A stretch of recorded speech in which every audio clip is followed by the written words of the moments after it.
Saying due to technical problems.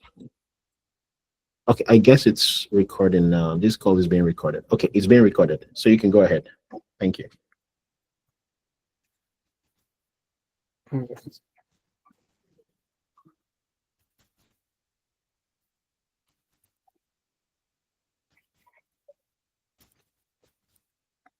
Okay, so Did you this hear? class is about, is it, can you hear me? Yes, we can hear you. Go ahead.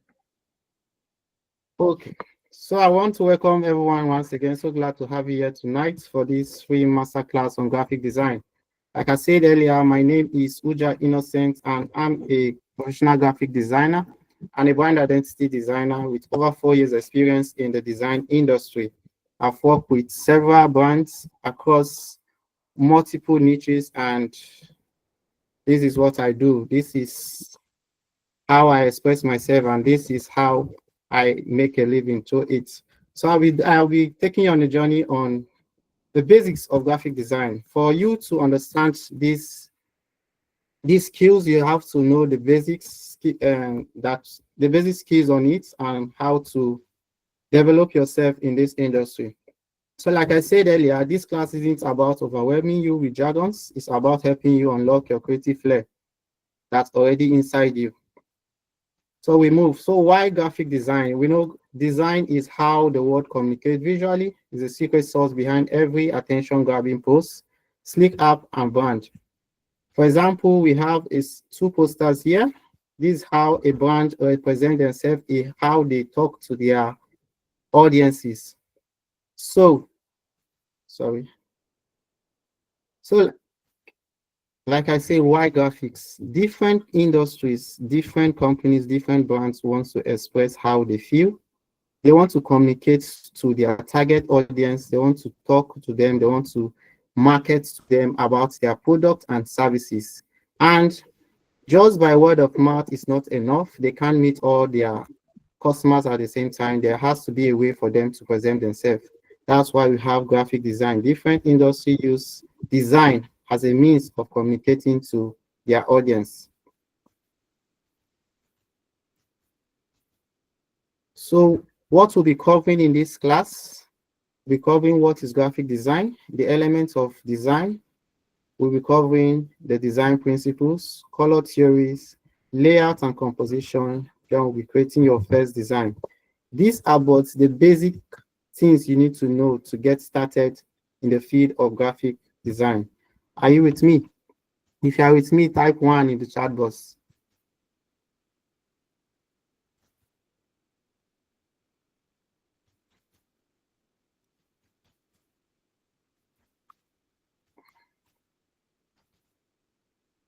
Thank you, thank you, thank you. So we are moving forward.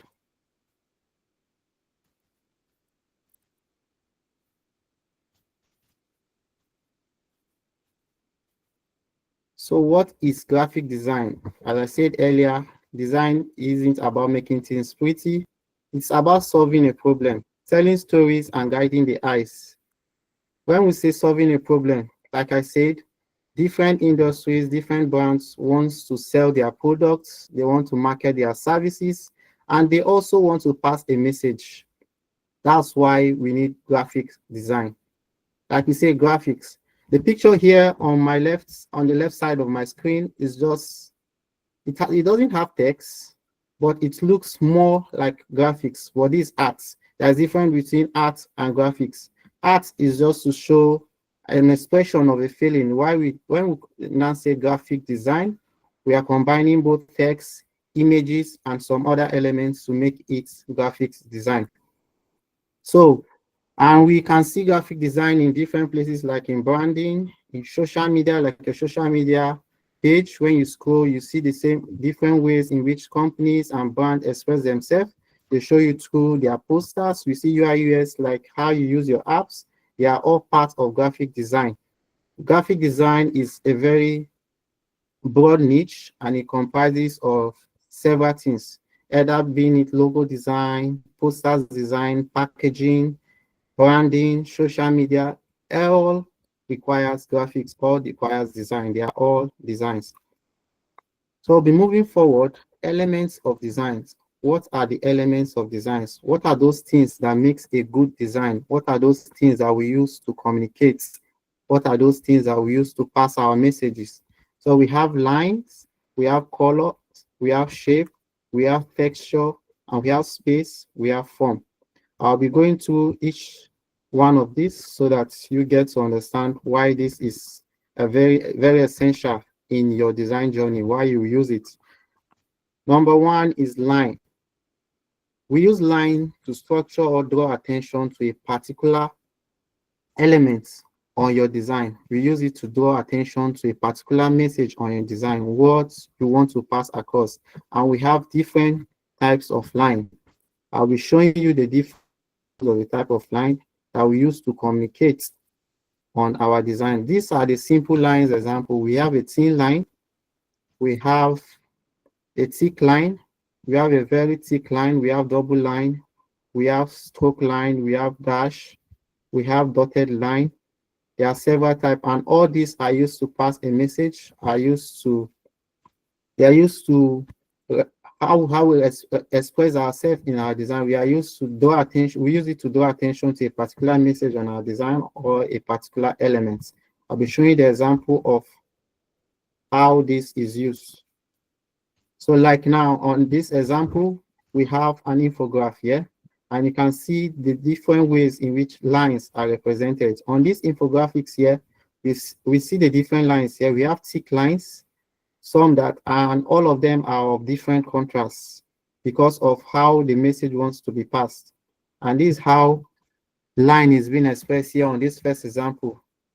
The poster say it's not about ideas, it's about making ideas happen. And they use line to draw your attention about.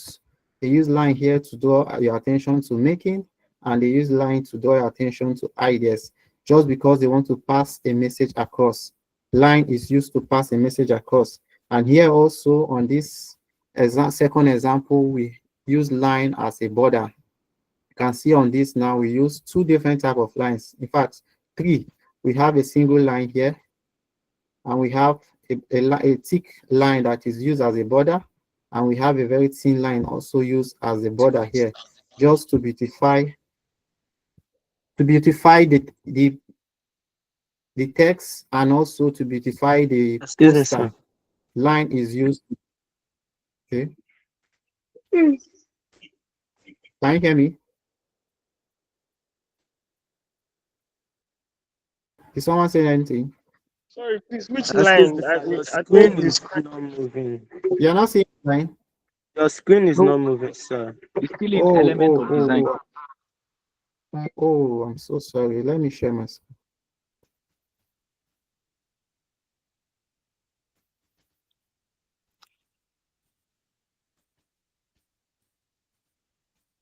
Sorry.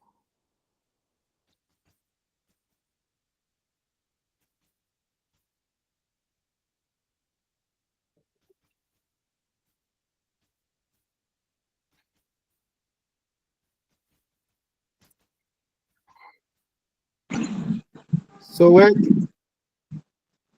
okay, do you understand what line is? If you can see my screen now, type one. Hello, we good can evening. see that. You can see my screen, right? Yes, we can see, All right. but please So I start say from we beginning. have. Okay. So I say line. A line is used to structure or to draw attention to a particular object on your poster or on your design. And we have different type of lines. These are the simple type of lines you use in any of your design anytime. You can use them, you can come across them in any of your design.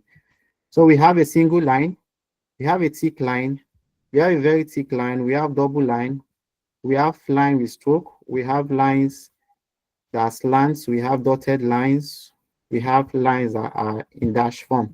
So, and all these are used to pass a message, or they are used to add beauty to your design or to the message you want to pass. And I said, these are example of the lines in action. So we can use line in infographics So on this side of the screen, you can see an infographic diagram here where line is used to show different elements, different icon on the infographic. And they are all of different contrasts to show which one has more, which one draws more attention to, and which one is more important. And you can see the lines, they are all of different contrasts, different shade to show you how they are being used. Then on this one, we can also use line to stress words. On this poster here, we have, it is not about ideas, it is about making ideas happen.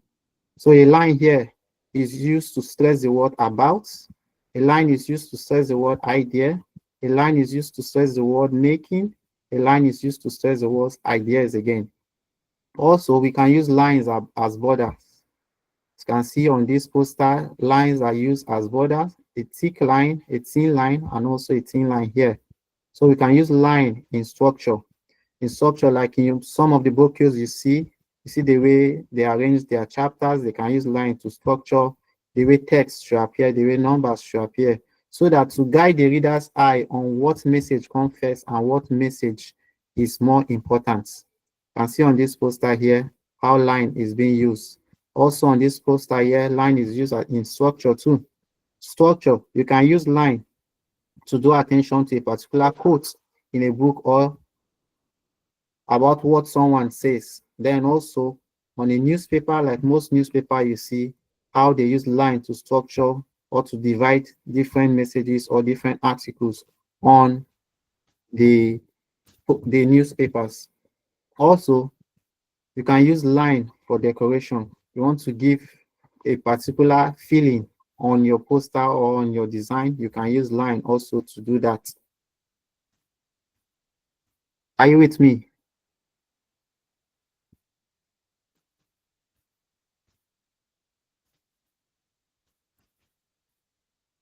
Are you with me? If you can hear me, Yes, we are with you. all right. We can hear you. We can hear you.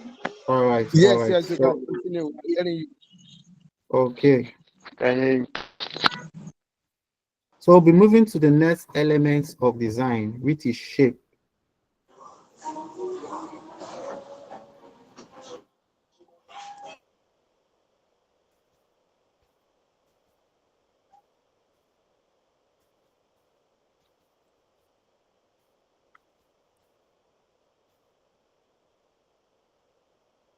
So we are moving to the next element of design, which is shape. And shape has different form and focus. We have shapes in different sizes. We have shape in and shapes is also an element of design. We use it in our designs to draw attention to a particular information. We use shape.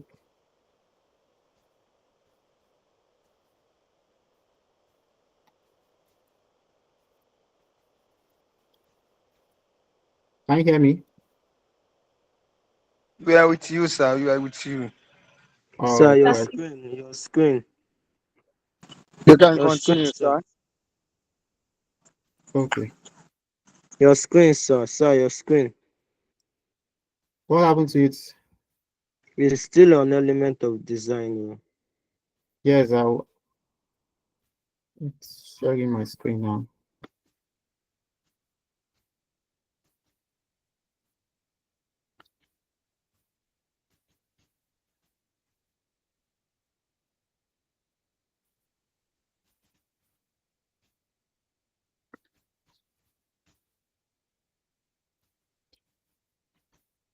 Okay, can you see my screen now? Yes, sir. Yes, sir. Yes, yes, yes. Okay, so we have shape, and shapes are in 2 dimensions, and we have 3-dimensional shapes. Shapes, we have shapes like circle, square, rectangle, and all these are used to add effects to our designs. Is also an element of design.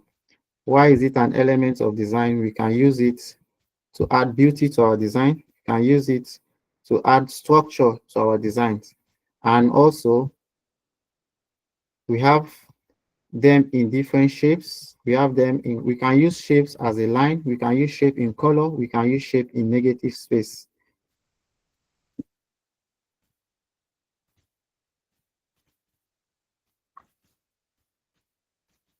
So we have different type of shape. We have geometric shapes and we have organic shapes. Geometric shapes are our square, our cycles, our hexagonal colors, our triangles, star, pentagon, and the rest. Then we have organic shape. Organic shape are shapes that don't have pointed edges. They don't have sharp edges. They are just natural on their own. And they are used mostly, we use shapes in our logo design. We use geometric shape for our logo designs. We use organic shape also for our logo designs. We are using it to express how our design should look, and we are using it to pass a message. All these shapes has their different meaning on how to use it and when to use it. To go further in our class, we will know how to use our different shape, the square, the circle, where all these plays in and why they are being used in our designs. What message are they passing? All this will be useful when we dive deeper into the class. So these are the different ways the shapes are used in logo. These are all logo designs. They all use shape. If you check this first one, this is using a shape, an organic shape. See this panda here is using an organic shape. This Adobe logo here is using a geometric shape like the square. This icon here is using a shape. This Olympic icon here is also using a circle shape. This Google Chrome is using a shape. Domino's is using a shape, and the rest of them. This Windows, this Volkswagen, this Nike, this is our Apple, this is Adidas, this is Twitter. They all use shapes to pass a message. They all use shape to express themselves.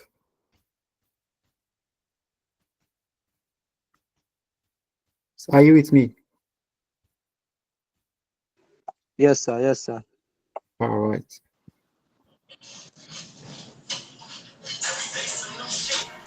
Yes, so Okay, so we'll be moving to the next element of design, which is color. Color add life and emotions to our designs. When we see a particular design, we are drawn by its beauty. We are drawn by how it is represented. We are drawn by the feeling this color gives us. And without color, our designs won't come out very well. So we need color to express ourselves. We need color to add feeling. We need color to add emotions. Like when you go to a particular restaurant to eat, the color of how that place is painted draws your attention to it and how you feel about that particular place. Like when you see Coca-Cola bottle now, their red color, it draws that feeling of passion for you, that feeling of happiness for you. So color gives add emotions and add feelings to our design. So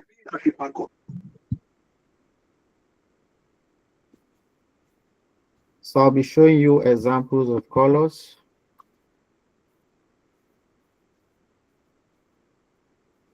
So we have different type of color. We have our primary and secondary colors. Our primary colors, the red, the yellow, the blue. Then we have also what we call a color wheel and color spectrum. Color wheels, these are examples of color wheels. This one here with cycle that is divided with the different colors, both our primary and secondary colors. This is a color wheel, and we have a color spectrum. This is like a gradient of how the color wheel is.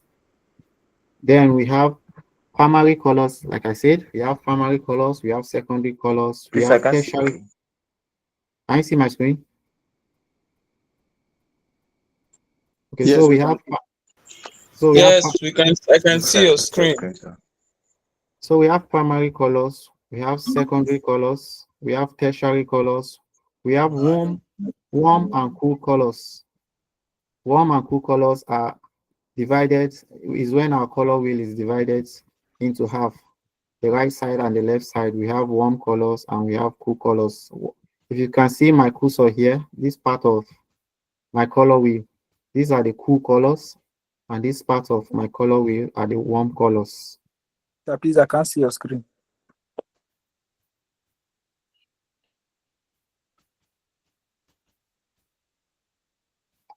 If you can see my screen, type 1 in the chat box.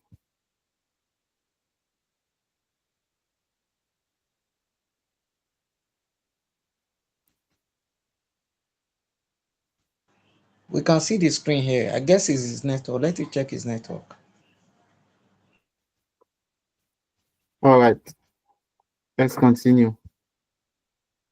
So the primary colors, these are colors that make up the basis of the color wheel. Here they are red, yellow, and blue.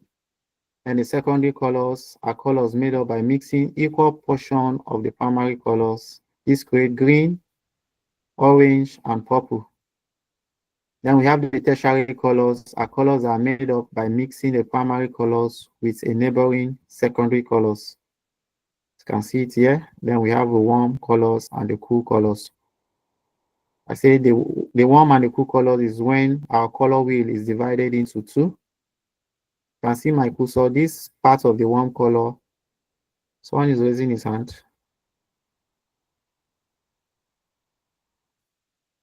Favor. Excuse me, sir. Excuse me, sir. Yes. Okay. The tertiary color, you said they are gotten by mixing neighboring color. Is it meaning that the opposites or the one close to each other? The one close to each other. When you mix them, you get a tertiary color. When you mix a primary color with a neighboring color, you get a tertiary color. Okay, sir. Go on, sir. All right. Then we have the warm and cool colors. As you can see on my color wheel, is divided into two. This left part of the color wheel is showing. Hope you can see my cursor.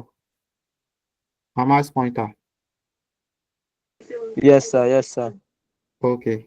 So the left part of the color wheel is the cool colors. Then the right part of it is the warm colors. Then we also have what we call monochromatic colors. We have analogous colors, we have complementary colors, and triadic colors. So the monochromatic colors are shades and tints of the same color. The monochromatic color scheme is typically balanced and easy on the eye. Let me show you something. When we say shades and tint,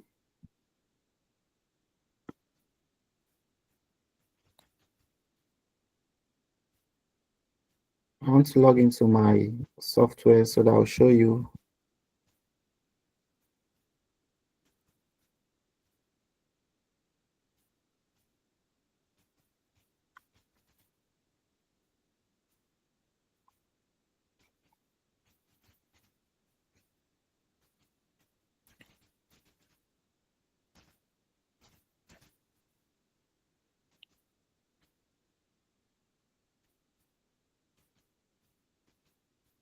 Nobody talk again. I don't hear you this one. Yeah, I want to share my screen.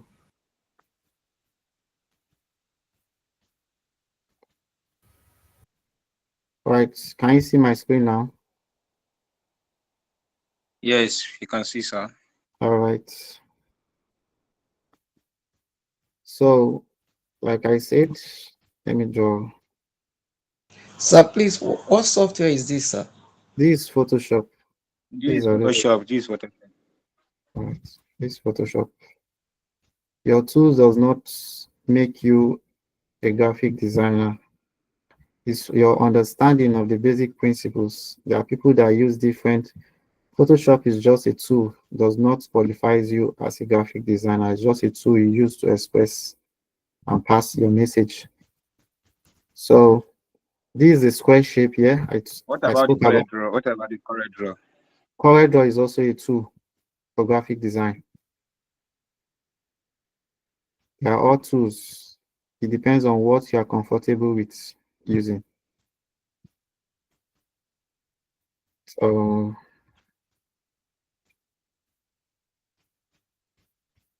these are two shapes here. I want to give them this entire white space here. This is my artboard. Then on this artboard, it has what two shapes. And these shapes earlier, I told you they are elements of design. So now we're talking about colors. I want to give it color.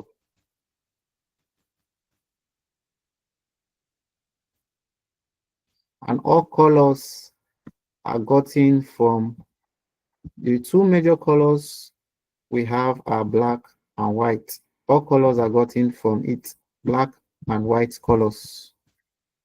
We'll get to that. So, sorry, let me change the color to something more sweet. Let's say red color now.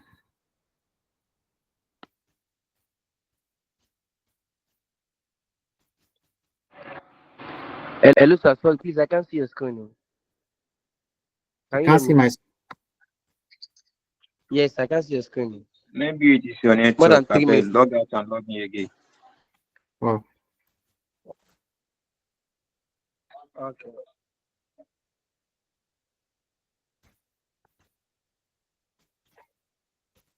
well, can you hear me? Yes, sir, we can hear you. Yes, Yes, I sir, we can can hear hear you. you, sir. It is network. It is network. Your screen is clear. So you should log out and log in again. Nothing happened to your screen, sir. How about now? Your screen is visible, sir. Everything is visible, sir. Please carry on. All right.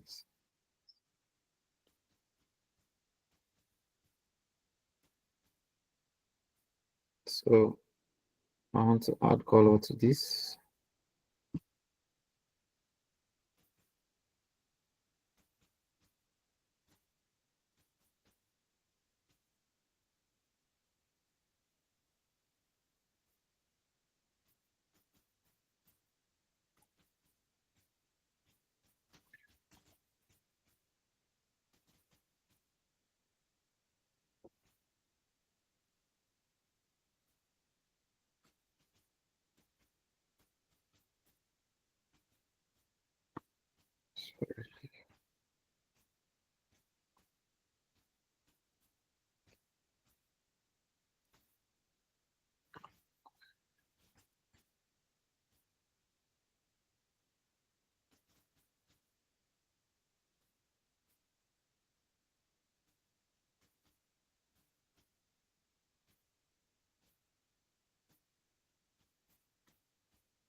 It's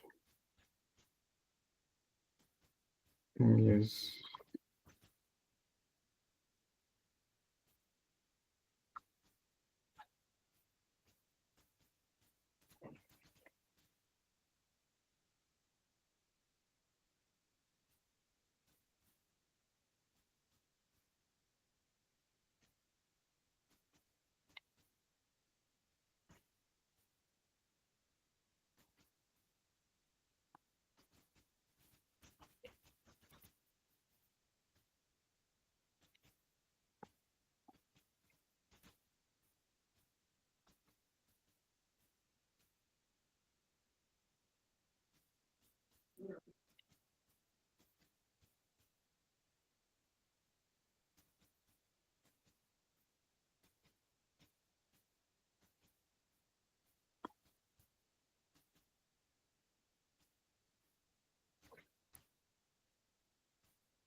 Sorry, a minute, please.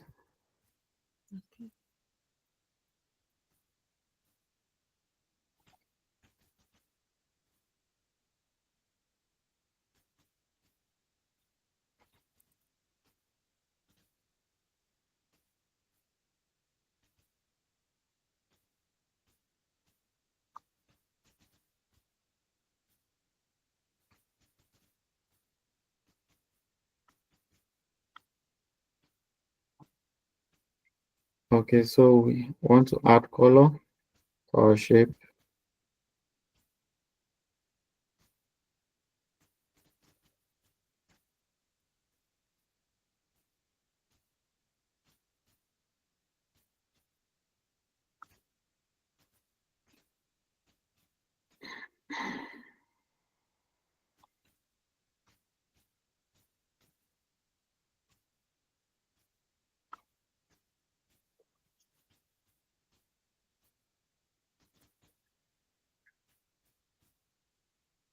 So can you see this color picker here? If you can hear me, please. If you can see my No, screen. we not see the color picker. Personally, me, I did not see that color picker. Let me fix it.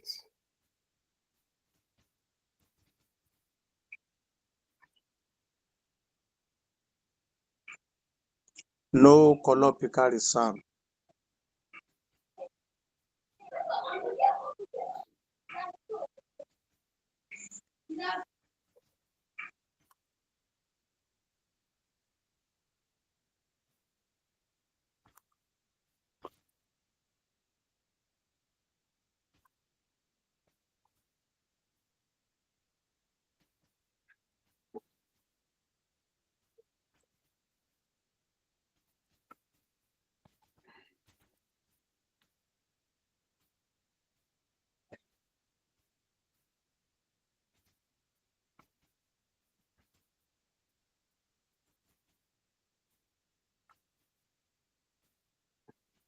Okay.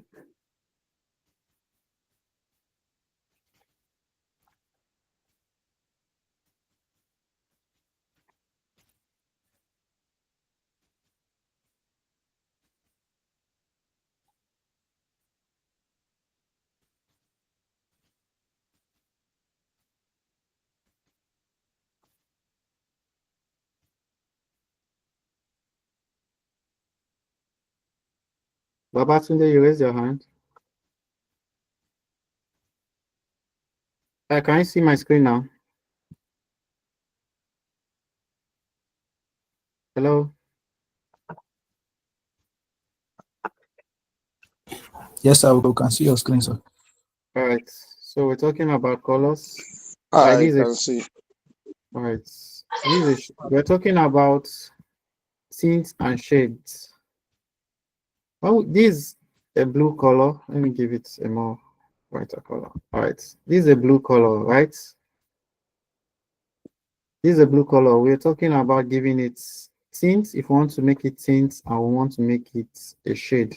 Tint is like you moving the colors to the brighter side, like adding more white to it. Then shade is you adding more black to the color. That's why I said most colors, when you take most colors are just black and white. So like this now, this is a blue color. If you want to add, want to make it tint, we are adding more white. That is to say we are moving our color towards the white side of the color picker, towards the white side of our color wheel. So when we are moving it, adding more white to it, the color is changing. It's the same blue color, but we are tinting it. So as we're adding more white, it's becoming more brighter, more brighter. If you keep going, it will eventually turn to white. Then when we want to make it a darker shade of the blue, we keep on adding black, moving it to the darker side of the color picker to get that blue color and several blue colors. So if you see, this is the shade of blue, a darker shade of blue, and this a lighter shade of blue.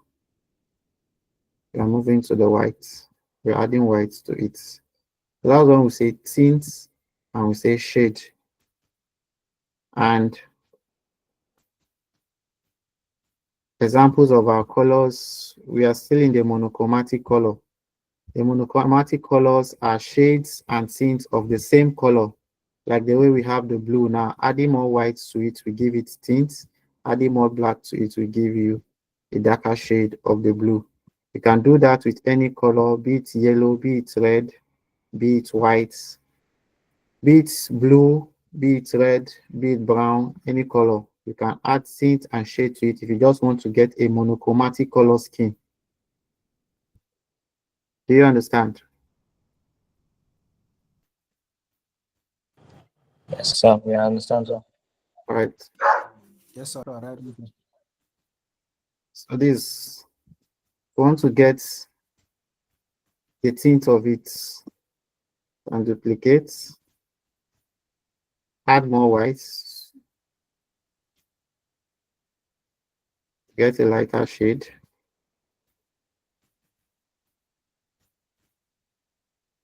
Why it's called a monochromatic color is because it's one color with different shades. One same color with different shades. Add a lighter one. If we keep going, adding more white, we eventually land in white color.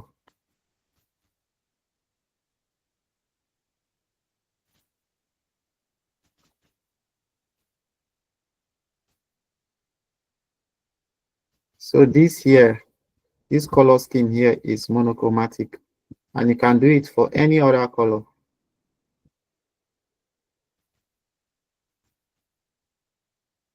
You can do it for any other color. Like I say, color add feeling and emotions to your design. There is no design that don't do with color. We must use color in our design. So the next example of color, we have the analogous color.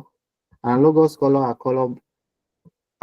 analogous colors are balanced but are typically more interesting than the colors that have more contrast. That is the monochromatic color. Analogous color are colors that are close to each other. Let me show you the color wheel.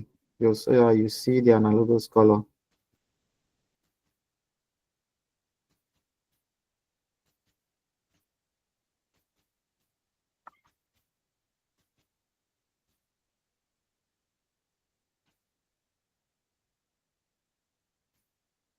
So this is an analogous color. Why is it an analogous color? Because they are close to each other.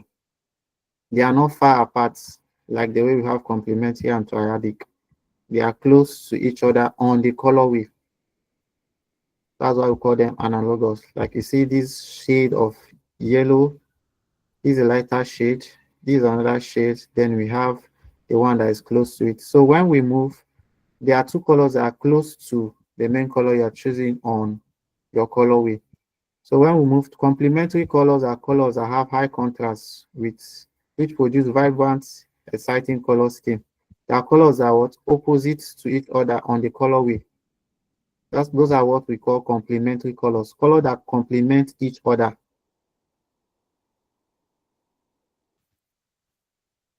Okay, I did not switch to Adobe Illustrator. I missed a setting on my Photoshop, and I was trying to change color, and it's not giving me what I want. So I had to switch, but I fixed it now. So we have to add the colors.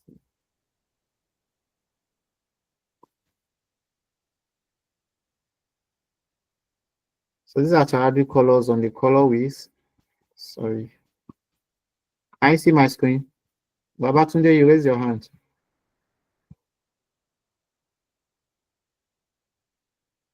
Babatunde.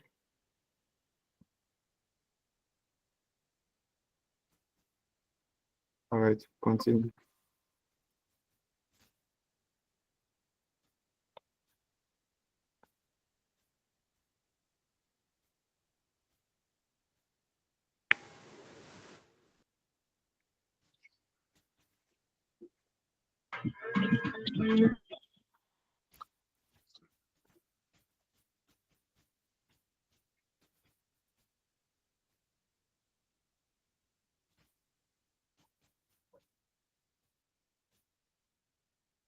So do you understand colors? So we'll show you how colors are used on our designs. Let me share my slide.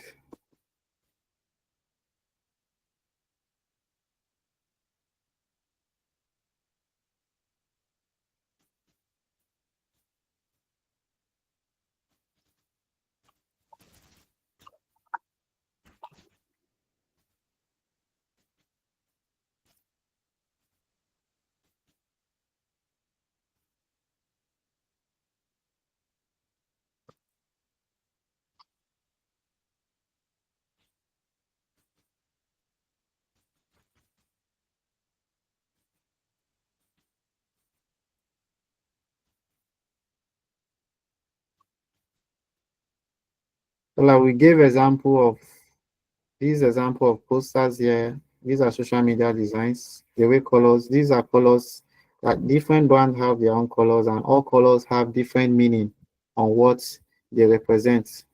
This is a different brand. It has its own blue color because it wants to represent trust. And we have a red color here for another brand that want to represent, they want to add passion, they want to add passion, they want to represent what their brand means. So each brand have its own color. So we'll be moving to the next element of design, which is texture. It has depth, it adds depth and realism to your design. Like on this photo here, this photo has texture. It has, which gives the photo depth. It makes it real. Like when you see some designs, you feel if this is real, like is this thing real or is just a picture? So texture, it is the texture you add to your design that makes it real. It gives it depth, it gives it more meaning. Can you see my screen? Yes, yes, we can see. All right. Yes. It's on the element of the design. Yes. And texture, depth, and realism. So please continue. Yeah, I want to show you an example of texture. Okay.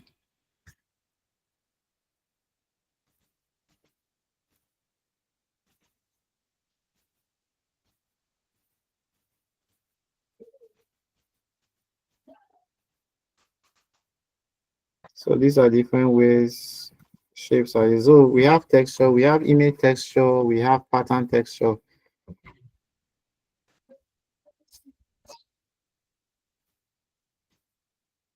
So now this, like I say, we have image texture and we have pattern texture. Image texture are texture you get from images. Then pattern texture are texture you get from your shapes.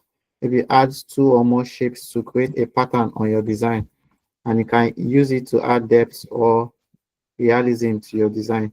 So on this example here of texture, this is an example of a surface texture. Like most wrappers now, you see they use texture on it. You feel the texture. When you say texture, you feel the depth of that thing, if that thing is real. So we also use that in design too. You can add texture to make your design more real. Like I know if you come across some posters design, you'll be asking yourself, is this thing picture or is someone that created it? You feel as if this thing is very real. Like this poster here, it looks more real because what they add texture to it.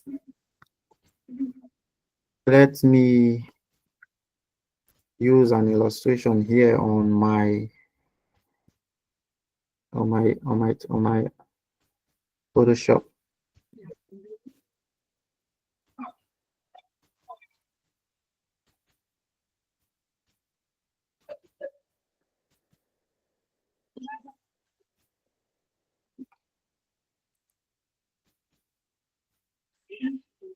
All right, let me share.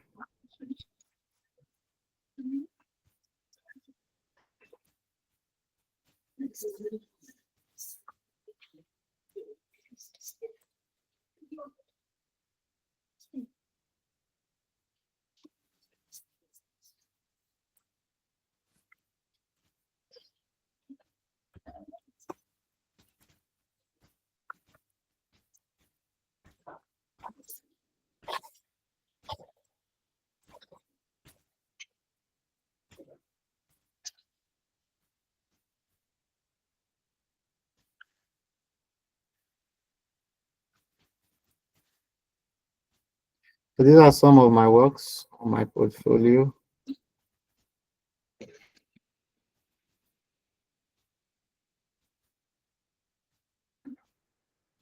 Let me check. Sorry, sir. Did you use is Binance a place for posting portfolio or what was it for? Behance is you can use it as your portfolio for sharing your work to Okay. your clients. How is it? Are we going to? We are going to create accounts and be uploading our design on it, or what? Yes, you create accounts and you upload your design.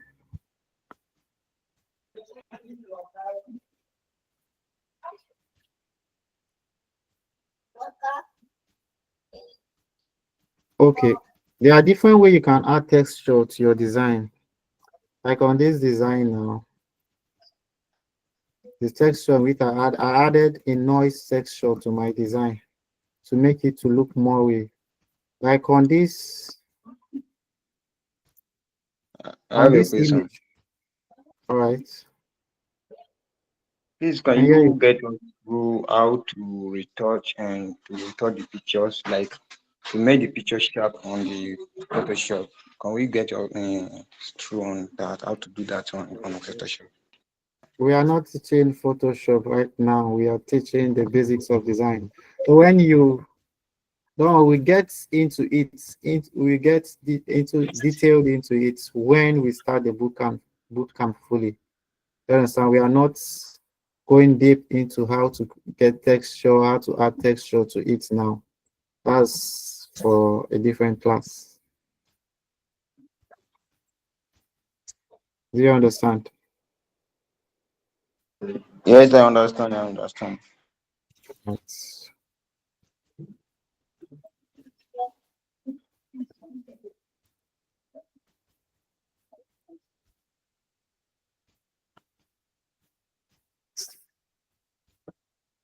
Okay. Share my slide.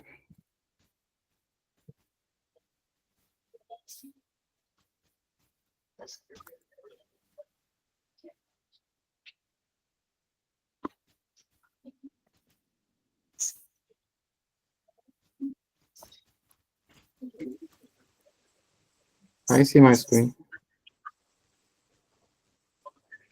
Yes. Yes.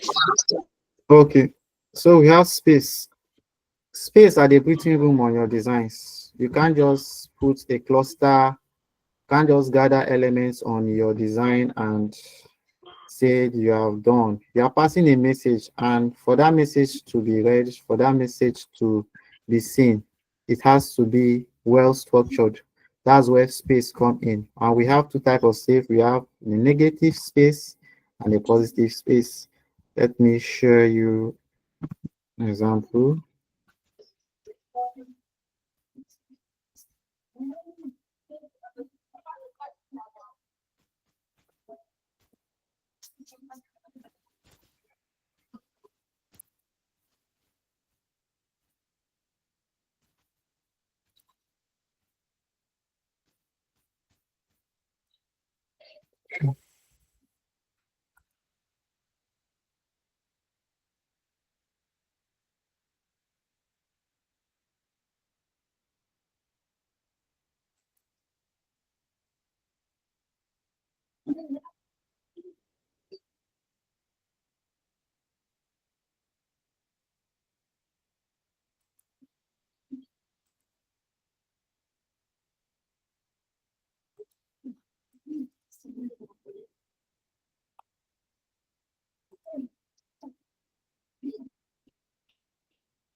What's happening?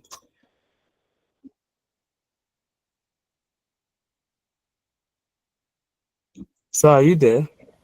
Hello, Mr. Uja.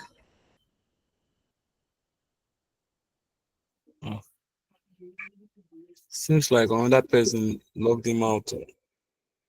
Okay, Can we, please, everyone, can we please have a patient, please? okay, I can we call think it a day? our network is quite bad here in Nigeria. It has been raining cat and dog since morning. Please, Good Someone should take over. hello, Mr. Uja. I don't think he's here. Let me try reaching him.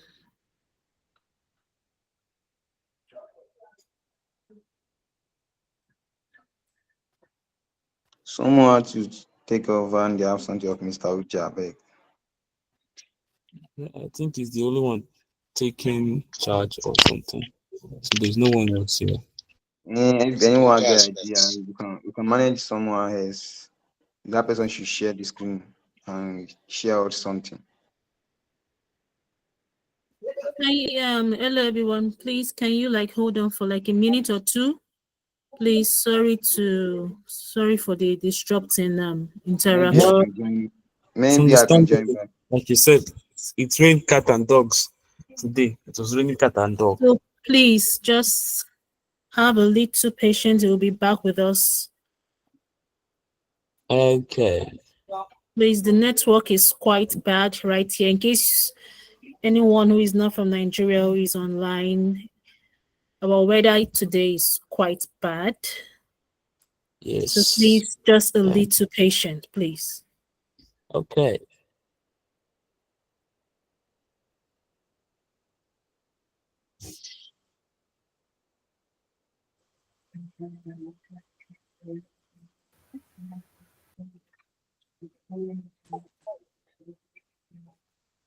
Uh, hmm.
Hello, everyone.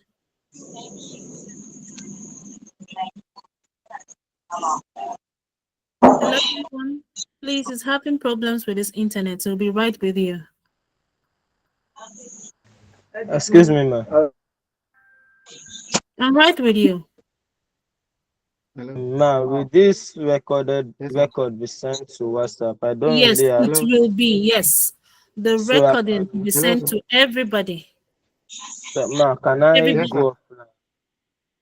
Because I Hmm? don't really have a stable network and not much data.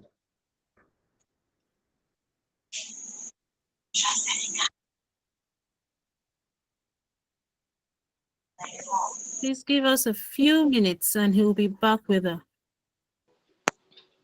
Hello, ma'am. Okay. While he's trying to get back to us, if you can hear my voice, everybody, please can you like type 1 in the comment section while we are waiting for Mr. Uja to come back to us. Please, if you are still with us, please type 1. The network is really, really bad today. We are so sorry about that. We are with you. Okay, I think Mr. Ojo is back. Mr. Ojo?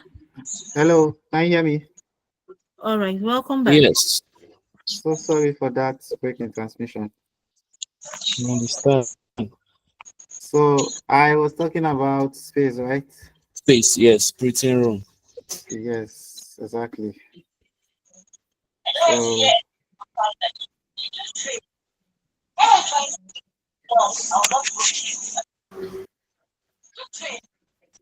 all right, so we're back on our artboard now on our canvas in Photoshop. Let me take this out.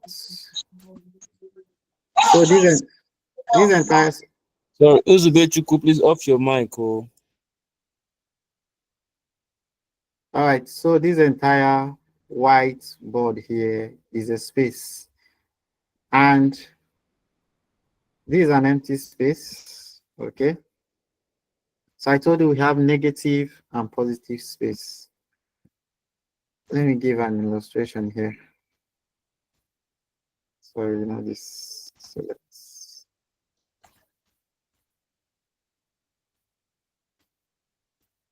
use an ellipse.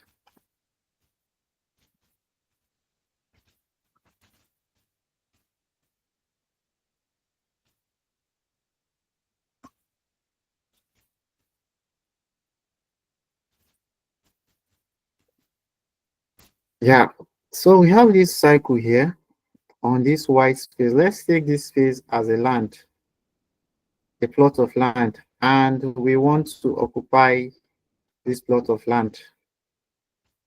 The first thing here, what you see on this whiteboard is this black cycle, right? If you are with me, please say something if you're with me. We are with you. All right, all right. So this cycle here now has occupied a space on this white plot of land. So this is a positive space, and outside here is this white side is a negative space. So when I increase the number of cycles, they are all filling a space, right? On the whiteboard. They are all filling a space. Everyone is trying to get a position. They are all trying to get a position on this land. Take these shapes as people occupying a land. And there is no more space again on the board. So they've all occupied a position on this whiteboard.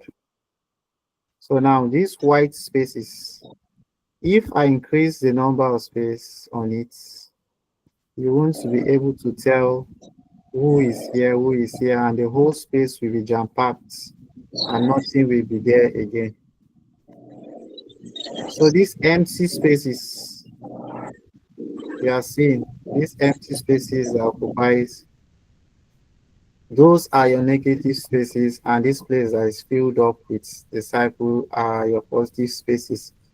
And we can't just say if our design comprises of all these things, both the text, the images, like for you to have a very good design, it must have space, number one. It must have, like when we say want to do a poster, a social media poster, what do we need to do a poster? We need text. We need text. We need image.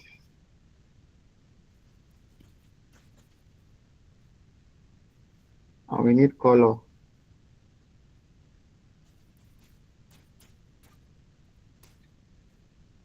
We need color. And also we can add other elements like the line. We can add shapes to it to make a good design, to make a good presentation. But we are not coming to that now. We're talking about shapes. We are talking about space. I mean, so there are different type of space, like I said, we have the negative space and the positive space. I'll show you an example of how this is being used.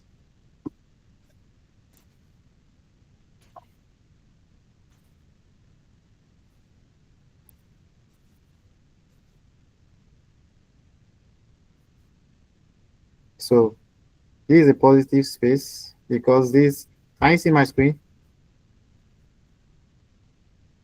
Yes, I can see your screen. Right, this is a positive We and a can. negative, positive and a negative space.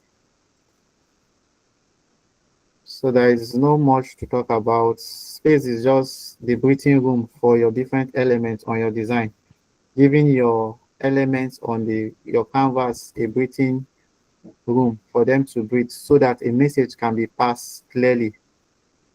Do you understand? So we move to the next.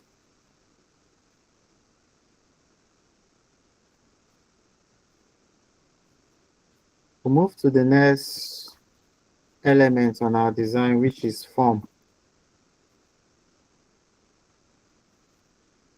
So we have shapes and we have form. Form are anything that has a three dimension. Form are, it has three dimension: the height, the weight, and the depth. They describe They are described as three-dimensional objects. Forms are the 3D equivalent of shapes. They are shapes, but they are shapes that are in three-dimensional form. They have height, they have depth, and they have form. And they have depth, width. So we can use them on our design as objects on our design to enhance the tone, to enhance our texture, and also to enhance our colors on our design. So you can see how they are being used. We have geometric form and we have organic form. This B right here is a geometric form. This is a form because it has width, it has depth, and it has height. And you can see the different example of geometric forms, and you can see organic forms. Organic forms are forms that don't have angles to them. They don't have a particular structure. They can be anyhow. So, and you can see this right here is an organic form.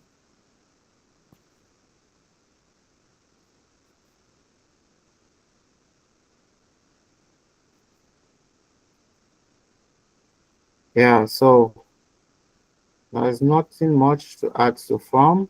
Okay, then you can also create a form in your design. Let me show you how.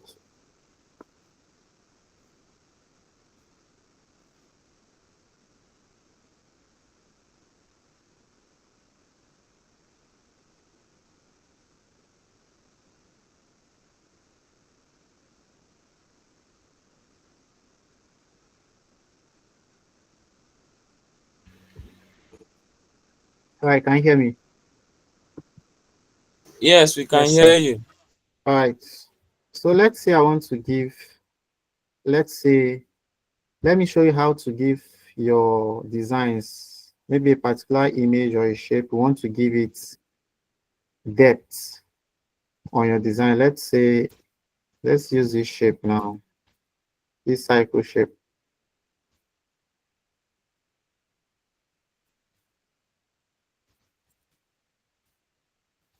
This is a 2D shape, right? Two dimension. It doesn't have depth and it doesn't have height. We want to give it a form.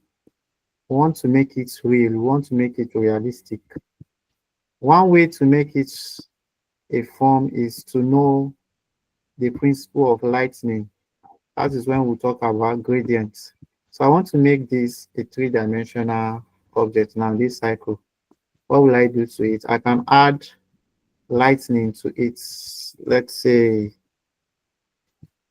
let me show you how to make a 2D object to become a three-dimensional object. Take my brush tool,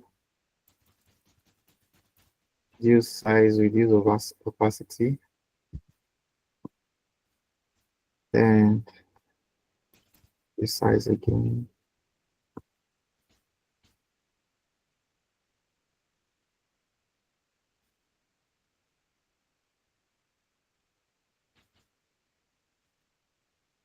can give it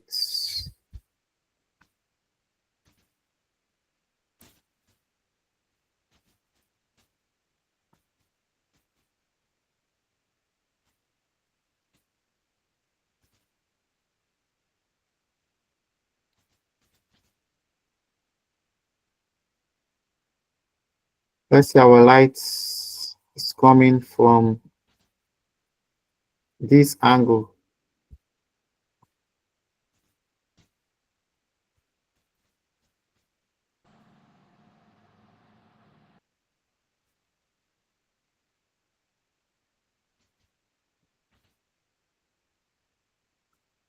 I want to give my cycle to make it three-dimensional.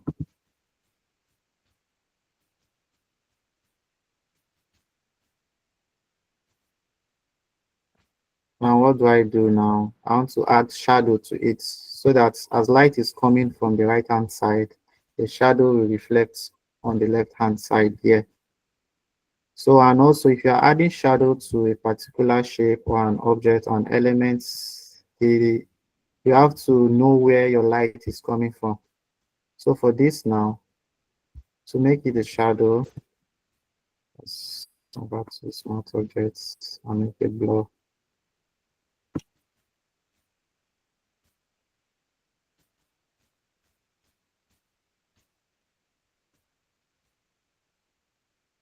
Yeah.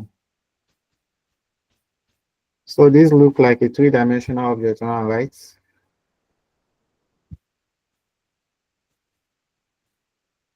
Does it look like a three-dimensional object? Can you hear me?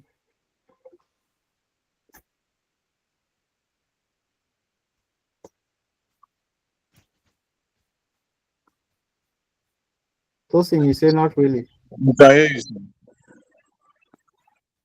Say, But we does don't know this how look you have like a been selecting the three-dimensional? icon. Oh. How you Okay. selecting the icons is not too clear to us. But All right, let me start again. This is a cycle, right? I use my yes, ellipse shape to create a cycle. Yeah, I use my ellipse shape to create a cycle, and I want to give it a form. I want to make it to look realistic. So before me to make it look realistic, I have to know where my light will appear on it to give it a 3D effect. I can use, so what I did was, this is Photoshop, I'm using Photoshop. So I create a new layer. So I have to add light to the shape. Then I use my brush tool. Can you see it? Then change the color. Then add some lights on it, just a bit of it.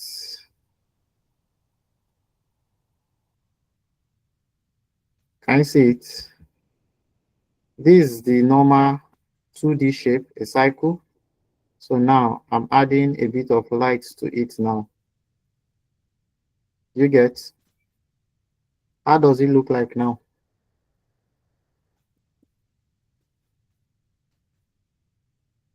okay, yeah. So, yeah, so now for it to look real, like when you put an object under the sun, it has to reflect its We shadow on the cannot floor, see right? the screen again. Oh. We cannot see the screen.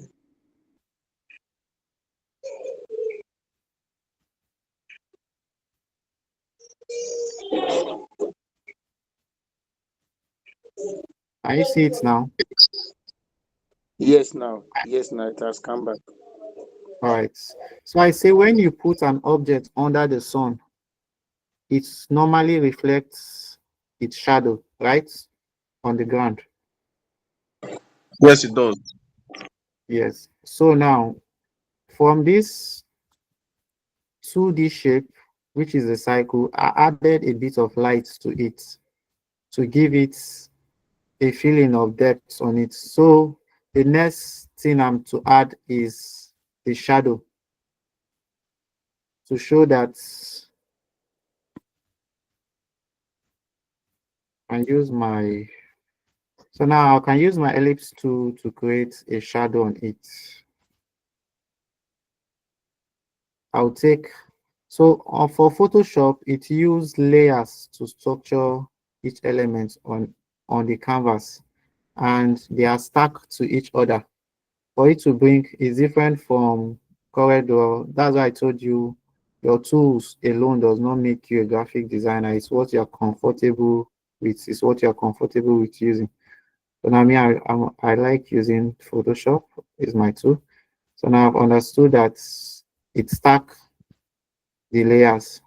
So if I want to bring something to the front, I have to take the layer up above it. So now I don't want my shadow to be in front of my element. I want it to be beneath it. So I'll go to the layer beneath and create my shadow now.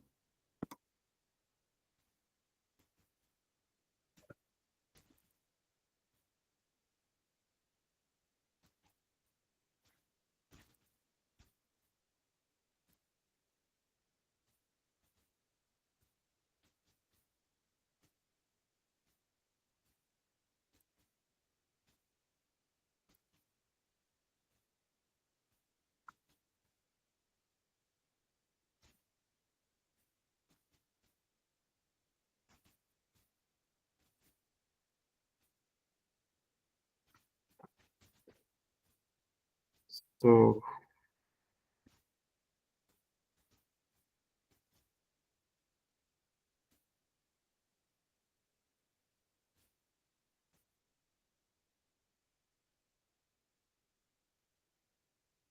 I want to add a bit of shadow to it. It won't be the regular ellipse shape. So now make it align at the bottom. Then what I'll do next is to make it, give it a Gaussian blur effect. I'll go to my filter, then Gaussian blur, convert to a smart object, and increase the radius.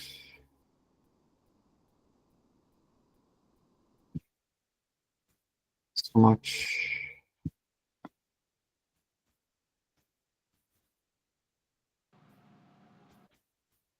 Yeah. So now it looks more of a 3D object than when it was like this. So this was making our 2D objects to become a 3D object. We are giving it a form. Yeah, behind schedule. Let me hasten things up. So now we've talked about elements of design. So for us to make good designs, there are guiding principles that we must abide with. And these guiding principles are balance, contrast, emphasis, alignment, repetition, and proximity. Hope you can see my screen. So Yes, we can see it. if we abide by these basic principles, we'll have a very good designs. I'll run them through. So when we say balance, that is two things, maybe of the same weight, of the same size, are placed side by side. That's when we say things are what? At balance.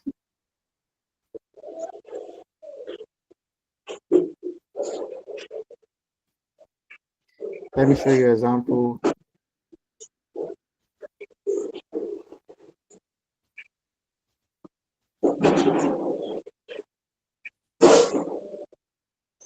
So you have three main types of balance. Symmetric balance. These are two shapes of same size and same weight. When size of please, can you mute your mic?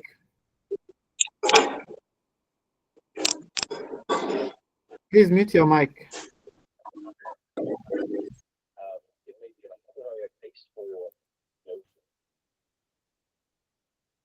All right. So is a symmetrical balance form. Two shapes of same weight and same size are placed side by side. We say it's symmetrically balanced. And we have asymmetric balance. They are in two shapes with different sizes. They are placed side by side. Then we have radial balance, when some things are balanced in a radial form. And we'll show you an example of how they are used. This is a symmetrical balance. We have images on one side, we have text on one side. This is a symmetrical balance example. When we have images and text placed side by side, we say they are symmetrical. But when and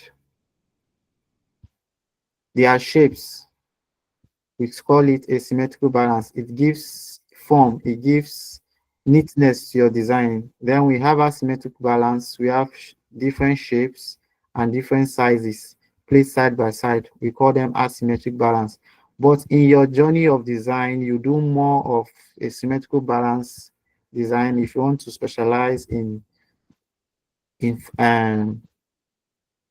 maybe social media design, that, or you want to go into printing design or press design, newspaper design, editorial designs. You do more of symmetrical balance and asymmetrical balance in your work.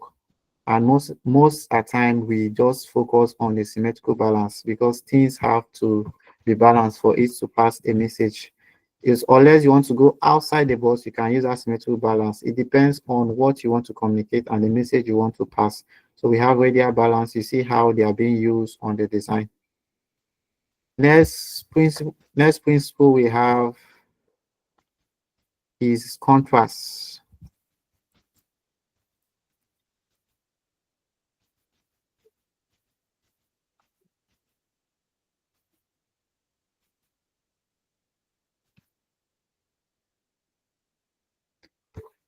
So contrast occurs when two or more visual elements are in a composition are different. Like on this now, this is a contrast.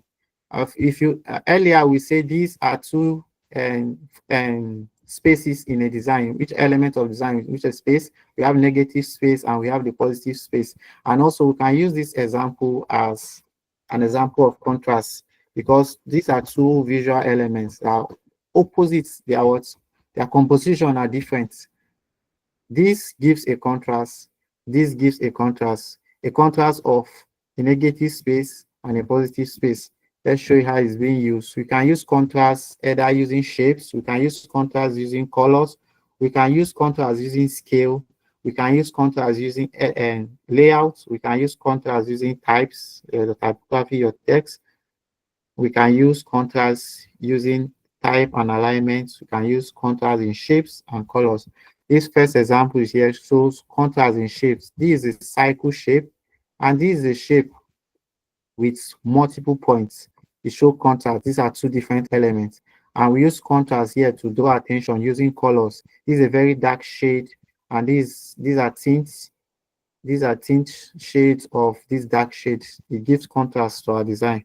Then we use contrast too in scale, like from a thicker line to a very thin line. This is an example of a contrast. We use contrast in scale too. These are all sizes and ellipses of the same size, but this little size here makes it difference and it what draws attention. Contrast draw attention to a particular element in your design. Then we have contrast in layout. Why is this a contrast? These are arranged, they are arranged in order and these are not in order.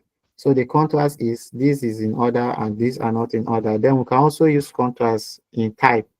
We can make a message on your poster to draw more attention by either giving it contrast using a shape, using a color. Like this here now, we use a very bold type to give contrast to this typography, to the text on the page. And we use color here to draw contrast to this design. So you can use contrast in any form. This contrast. Then also we have hierarchy. Hierarchy of different sizes. We use hierarchy in scale. We use hierarchy in colors. The same way we have contrast, we have hierarchy too. And we use hierarchy in space. We use hierarchy to give depth, and we use hierarchy in perspective. You can see the different examples of how hierarchy is used. These are examples of its uses in a design. can see on this poster, we use hierarchy, the text, the shape, the colors on it, all words to pass a message. All these are used to pass a particular message. On this design here, we have hierarchy. The design type is very bold. It draws attention first to the poster. Also, we have, these are how hierarchy are used. Also, we have the next principle of design. We have alignments, how things are arranged in order. We have alignments in grid.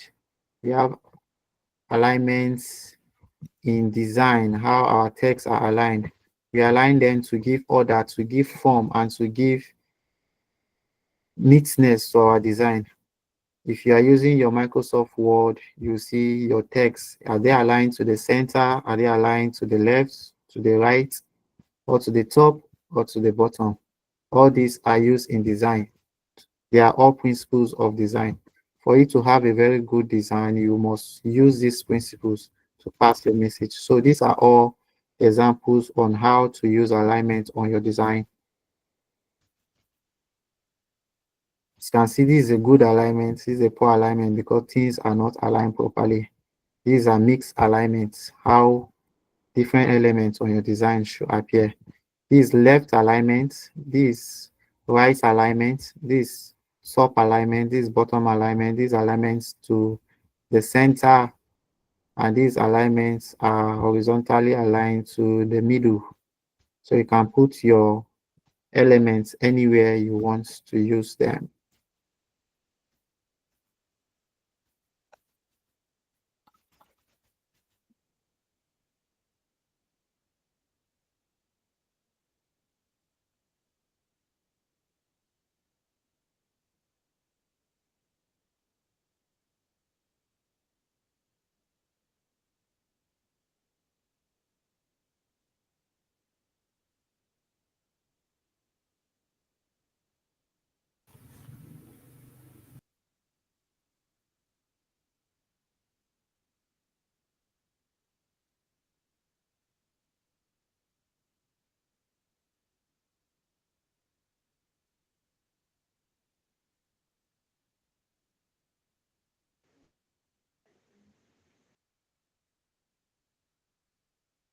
Hello, sir, are you there?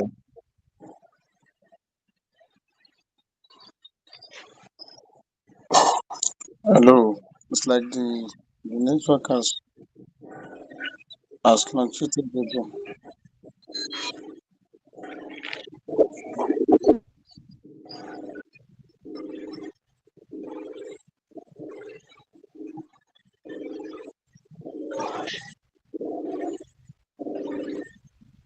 I will see how long this class will take, sir.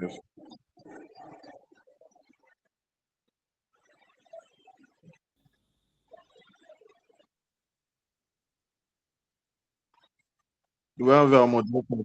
Would you have a moderator? Hello, hello everybody. Hi. Hello, can I get more response than this? Yes.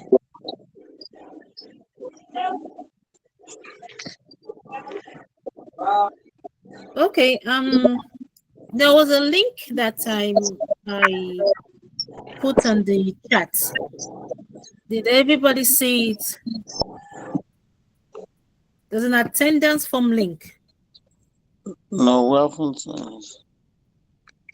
Please, can you do that? We'll go back to that later. Okay, when we are done with the class, please copy the link before the class end so you can fill it and submit. It's very important. Okay. And also the link will also be shared on WhatsApp, but feel free to copy that, the one on the chat right now. Please fill and submit. While we wait for Mr. Uja, apologies again for internet disruption.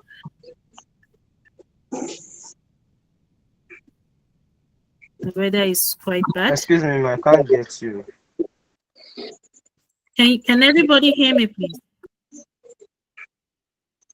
Yes, I'm hearing. Yeah. Everybody hear me, please. Yes, ma'am. Yes, we can. Okay, I said apologies for this off and on thing. It's not really his fault. The weather today is quite bad and really affecting the internet quality. So that is why someone is asking where is the link. Please check the chat. It's there. It has been pinned.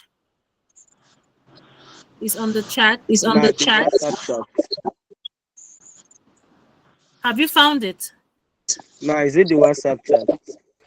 No, this particular on this Google Meet. Just check the chat.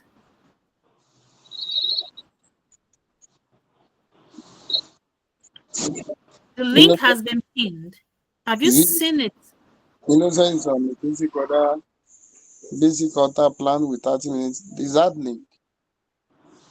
No, you see a link from Tina David at 2047. It's pinned, so it's something you can easily see. I haven't seen that. Okay, let me resend it. Okay.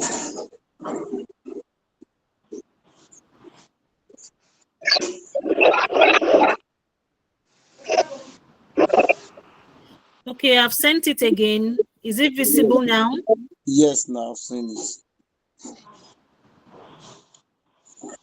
Please, I want everybody to respond so I will know where we. Can you all see it now? Yes, we can see it. Yes, I can Okay, see it. please. Can we get the WhatsApp group link? The WhatsApp group link. Yes. Are you not on the WhatsApp group? I'm on the WhatsApp group. I want to add some people. Okay, you get that?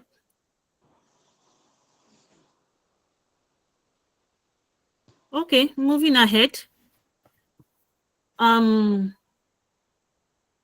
This as you all know, this is a free class training for today. Our boot camp will start next week. That will be July 7th. Hello, can everybody hear me? Are you? Yes. So far, has the class been quite insightful? I want to hear from you. How have you, for the past 1 hour and few minutes, if I'm right? How have you been enjoying the class? How is the class?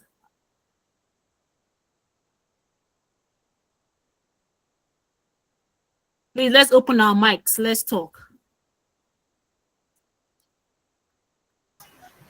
The class has been fine. It has been fine. The class has been impactful. It's going well. Just 2 people have spoken. Yes, To hear from more. Thank you so much for this opportunity. Okay, how have you seen the class so far? How has it been? It's been fine. It's been good. Okay, it seems our host is back. I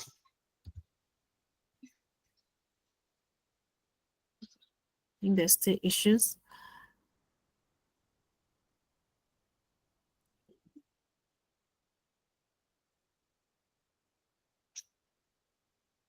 Okay, have we all okay?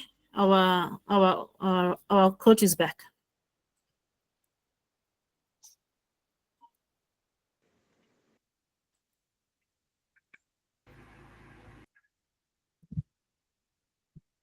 Hello, can you hear me? Yes, sir. Yes, sir. Apologies for that break in transmission. So we talked about alignments, then we talked about repetition, No, sir, it stopped at alignment, sir. Right. Let's go to repetition now.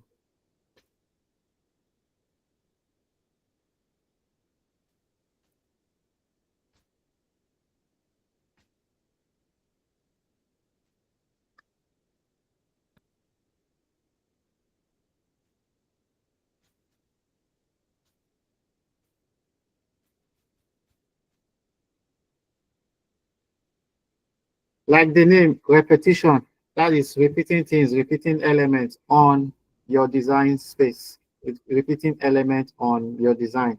That's what called repetition. Maybe you can repeat a particular shape in a particular order, just as the name implies, repetition. You repeat things in a particular order, either to give it focus, to make it a focus on your design, or to grab an attention. These here are shapes that are repeated in alignment to each other, in central alignments. This is repetition, and this how the shape is also repeated in a particular order in angular shape.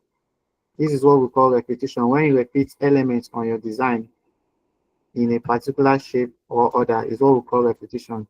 Then we have what we call proximity, how things are arranged on your design space. Are they like things, when we say in proximity, how they relate to each other? Text and image. On this example here, we have layout. On this layout, one example, it has close proximity on how images and text are aligned. You can see the image here and this text is on one side, image here and text is on one side, image here and text. Why is it a proximity? The image is describing, the text there is describing the image on the design. So that's why we call it proximity. This is another example of a clear proximity. Image here, you can see an image and a text here that shows what that image represents. You see the text and it shows the image, what the image represents. Is what we call proximity. Then when it's not in close proximity, like this one, this is in no particular order at all on layouts 3. You can see text are on one side, images are on one side. You don't know what the text is describing and you don't know what the image is representing. So we say this is not a clear, there is no clear relationship and is in no particular order, is not in close proximity to each other. Do you understand? So that's it for yeah, so that's it. Please, can you come again? Okay, when we say proximity, when things are in close relationship to each other. On the example here on layout 1, this is a very good, and this image here has good proximity. Why is it so? We have image and text. The text are describing the image. Text are describing image. So they are in close proximity to each other. They have relationship to do with each other. If you can see here, okay, now when in a like now in a school setting, we have different classes, right? So, and each class, let's say from JS1 to SS1, when we say JS1, we have to see a particular group of people there in that class. So we say it is in proximity, they have relationship to do each other. Like now, we want to describe an image on a design. We put the image there and put a short description on it. We are describing the image. So when we are describing that image, you say the text and the image are in close proximity to each other. They relate to each other. But when the text is on one side and the image is on another side, you can't tell what that image is saying. You can't tell what that text is describing. So we say they are in no proximity with each other. There is no order. It's random and it gives a confused layout. On this layout 3 now, you are confused. You don't know what this text here on the top right-hand corner is saying. I don't know what the text here on the top left-hand corner is saying. And the image on the center here, you don't know what the image represents. You can see it on literally understand. You can say, okay, yeah, this is an image of maybe a space, but what is it talking about? What is the message passing? So if there is no proximity with the text and the image, your design will be in no particular order and it will not pass a message. So proximity is one of the principles of design that you have to also obey. when you want to create a very good design. Do you understand? Yes. Yes, Yes. yes, yes. It is Like clear. now we can place your image on one side and your name. We can see, yeah, it has a close proximity. But when we put your picture, a picture of you and your name on another side, there is no close proximity because you can see a name somewhere and an image somewhere separated. Like now, the way we have on layout 3 now, the header title is here, page 11. Where is the header title? Header of what? And we have this image standing here on the right. What is the image representing? So we say it's not in close proximity. There is no relationship together. You understand? Yes, yes, yes. All right. So we're done with the principles of design. And you will always need these principles for you to get a very good design. Whether you're a professional or not, you must all abide by these principles. You must use them in your designs. So rules to keep in mind.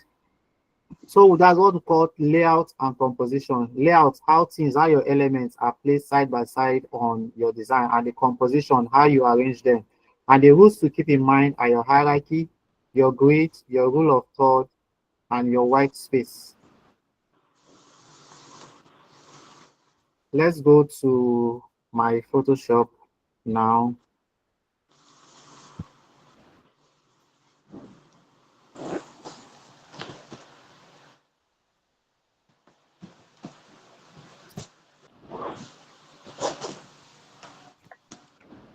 All right. Can you see my screen now?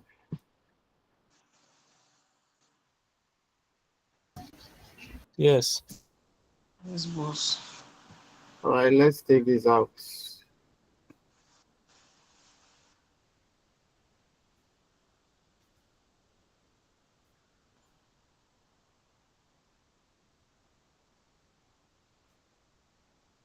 So we say the rules to keep in mind are hierarchy, grids, rule of third, and your white space. This right here on our board is our white space. There is nothing on it, no element on it yet. So if we're adding either text, either image, we should keep those like your hierarchy in mind. Let's start from text, which is the easiest example.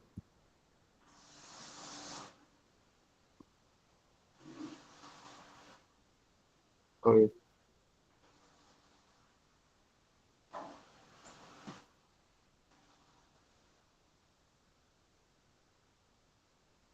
So now this is, let's say this is hierarchy.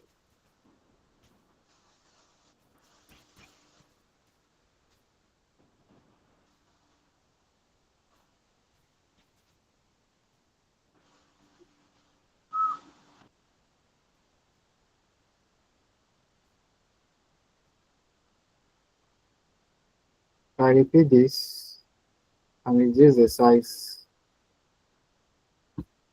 if I have.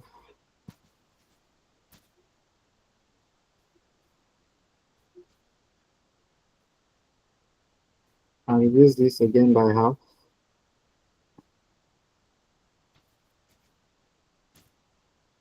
To give it hierarchy, what comes first? What message do I want my audience to see first? This first one catches their attention first, followed by this second one, then the third one. This is what we call hierarchy. And are they in alignment? Yes, they are aligned to the left. You can align them to the right, and you can align them to the middle. And you can also align them to be distributed vertically. That means they should have same space between each other. And you can align them to be in the same position. That is horizontally distributed, vertically distributed to the center, and horizontally distributed to the center. So now in Photoshop, how I do my rule of third, how I add grids to my designs if I want to use. We can go to your filter here, so your view, you go to guide layouts. All these lines here are grid because what they guide my choice of positioning on where I want to place my elements on the design. I can't see the screen again. You can't see my screen. Yes. Yes, I can see it now. Thank you, sir. Right. Can you see the lines there on the design? Those are guides. I use them to position my elements on my design. These are column guides and we have row guides. Yes, yes. We have column guides, we have row guides. Let me give it also 7. So these are row guides and these are column guides. We can use it to position our elements on our designs to give it structure. I can move this, or I can even move it closer. It gives my design structure. It gives my design form. So these are grids. Grids are also guides. They guide how you place your elements. So I can do the rule of third. I can clear this and clear the guides on my canvas, then create a new one. In Photoshop, it's easy for me to create guides. So I want to do a rule of third now. I can do 3 columns by 3 rows.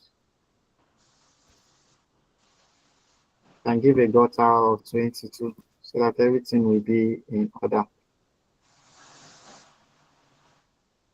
So you can see now, this Please, is my rule. how are we going about it? We don't Huh? know. We're just seeing the grid. Where it's being controlled. Okay, I go to your menu bar here on the view menu bar. Can you see it? When I click Yeah. on view menu bar, then I go down to guides. You can see where it say log guide, clear guides, clear canvas guide, new guide layouts. Can you see it? So Okay. when I click on my new guide layouts, it appears. I can turn it on and I can turn it off. You can see there is no guide now. So when I turn on my column guide, the columns show. And when I turn on my row guide, it shows. I can increase the number and I can reduce. So when we are following the rule of third, that means we have 3 rows and 3 columns on our workspace. Okay. Yeah. Thank you. So now, let me take this out. Let's say I want to add an image to this now. I'll go get my image.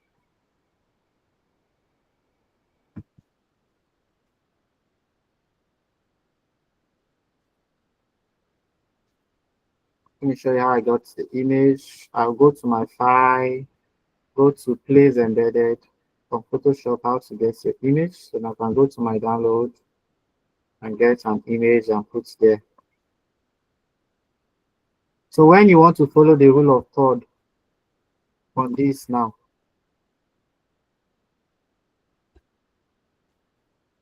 let me increase the size of my image.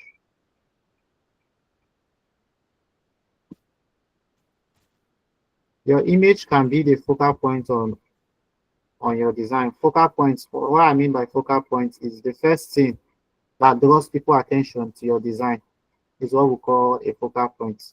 So now on this image here, why I'm using this rule of third, I want it to be the focal points. Then I'm also using my rule of third to draw attention to it, to draw it to a particular color corner. So if you check on my grid,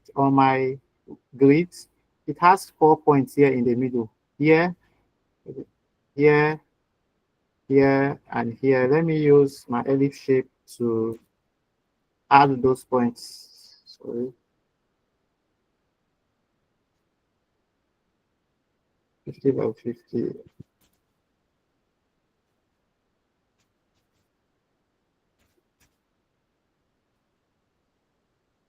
Okay. So if you see the different points here,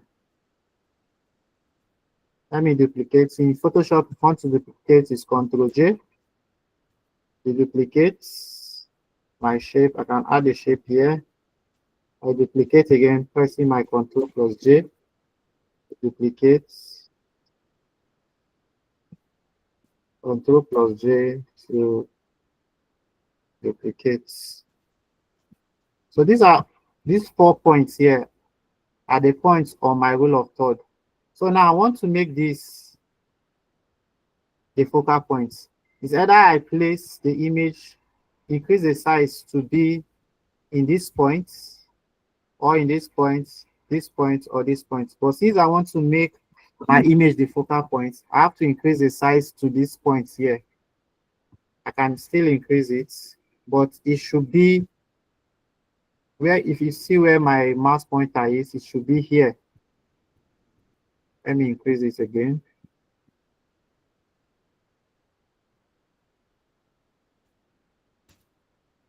I take out the guides now. You see that my image is drawing attention. Is the first thing people see before the text. So now I want to add text to it. I can bring my guides again. Then let's say now this rule of third, now I just use it for my image. But now I want its structure in a way that these lines here can guide how my text will appear on my designs. I can either go to my ruler bar. These are ruler bars on. To get your ruler bar, you can click on Control R. The way you use it on your Corel Draw or on your Illustrator, Control R will bring out your ruler for you. Then click on the ruler, drag your line.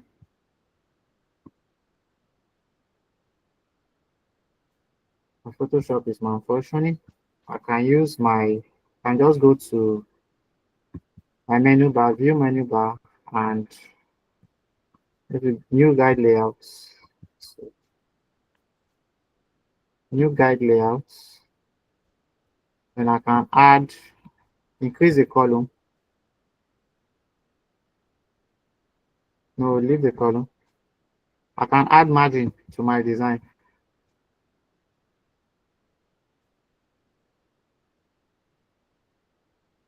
And add margin, the top margin at 6, the left margin, and give it 36 too. Please, what is the essence of adding a margin? Margin is a space between the space between the inside part of your design and the outside. It gives space so that your text cannot fall outside of it. Okay, now if we don't add margin to this, it won't give a very good layout. Okay,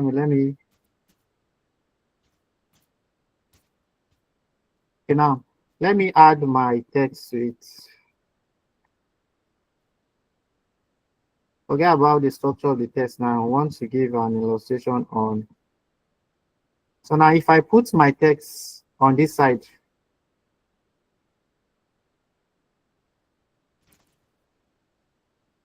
is it easy for you to read it? Is it easy for you to know the information that is there? The information says this is hierarchy, but because I'm not using my margin, the text has gone outside of the canvas and is cutting parts of the text. I can't read the full message. It's saying this is his hierarchy because that's cost. But when I use my margin, the space between my text and the outside of the edge of my canvas, this space right here is my margin. It gives it form, it gives it structure. So now this message you can read it like this is hierarchy, right? But when I don't use my margin space now, it looks disorder. There is nothing I can't pass any information because my text has been cut. But with this now, I can guide how my elements will be placed on my design.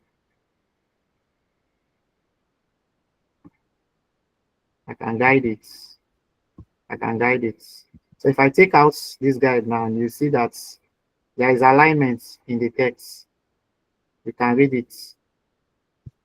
So you just use the guide to guide how your elements will be. If I want to use shape on my design,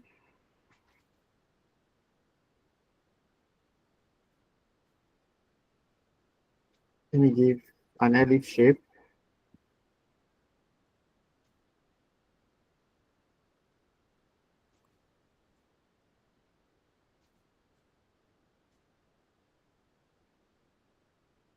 Take it to the back.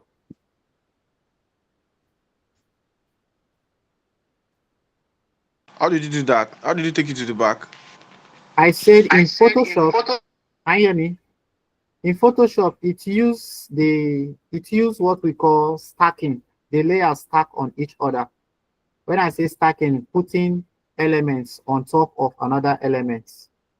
Like in Corridor now, you can right click and send to back. But in Photoshop, you don't send to back. You just bring the layer of each element on your canvas is called a layer in Photoshop. So for you to send it to the back, you bring the layer beneath what you want it to be under. If I want my image to go behind the shape now, I just drag the layer beneath the layer of the shape. Do you see it?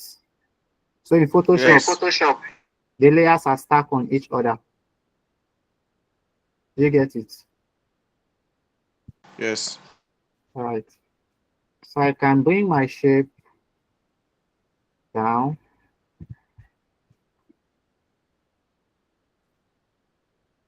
And reduce the size of my image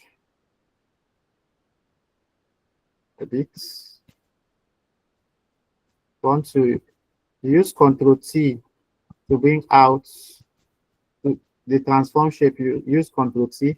Then if you want to reduce, either use you can reduce the shape here on the top here. Make sure it is joined to each other so that when you are reducing the shape, it will be in uniform order. Or use your shifts and you hold the side of it and you can increase it. So now we have on our canvas now we have shape, we have image, and we can add text.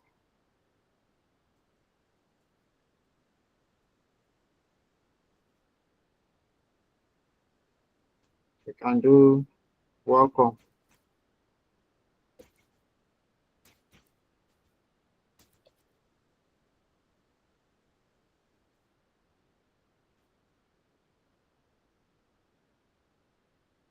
And increase the size on our character, size of our character, and say welcome. What we do to duplicate the text. Welcome to class. Or welcome to this. What is that? What is that you click to duplicate again? Ctrl J, Ctrl J. Ctrl J. Oh, okay. Okay, noted. Right. And duplicate it again.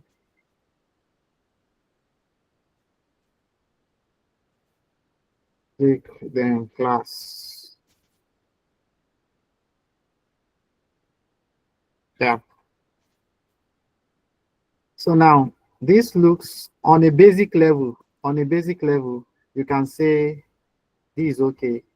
Maybe you don't want to do anything dramatic. You don't want to do anything that serious. You can take this passing a message like welcome to class, or yeah, this is the text, this is the image, and shape there is just to give it to give it a structure, to give it form there. So now if I want to go further in this to make it really look good, the text here, what message am I trying to pass? These are all in cap lock. They are all in capital letters. And when something is in capital letter, it's mostly shouty. Do you want something that passes a message like "Welcome to class"? There are different ways a text can appear on your design, and it's passing this different meaning. So now, if let me change the typeface to something more modern and click something more sweet. I can use New Hands Ghost Tech.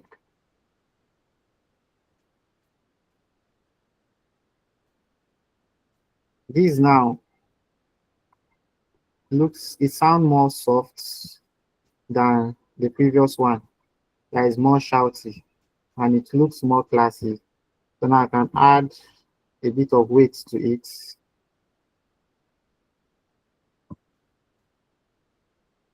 So remember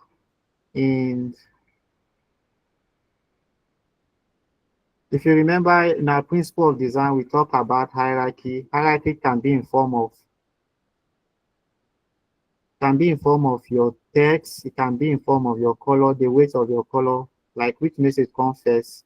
I can give hierarchy now to this text. I can say welcome. Welcome should be the first message I want people to see when they come. Apart from the image, I want the first text they should see should be that welcome. I can increase the weight of that text like this. Then the next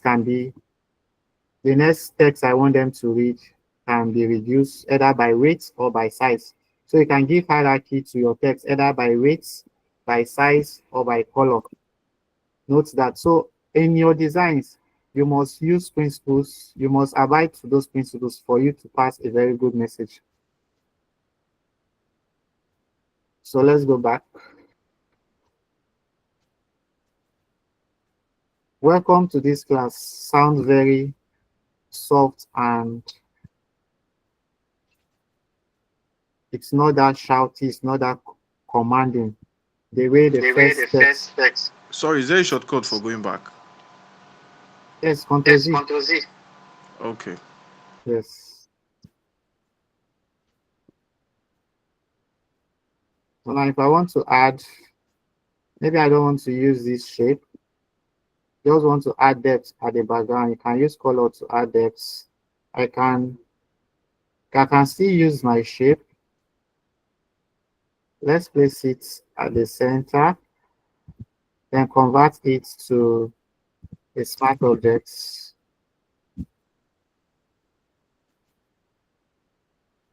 Now convert to a smart object. Bring it up down here. Then add a Gaussian blot to it.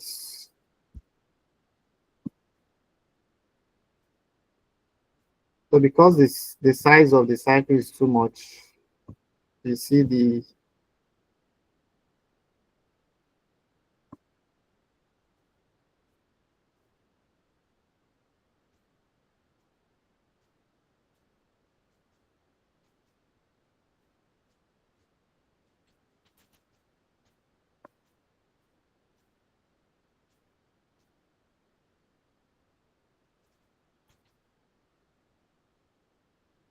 just want to add something that looks like a bit of background at the back. So to give it like depth. Then also on the image, the side text there does not really look nice on my design. Sorry. Hello. I want it to be behind somewhere.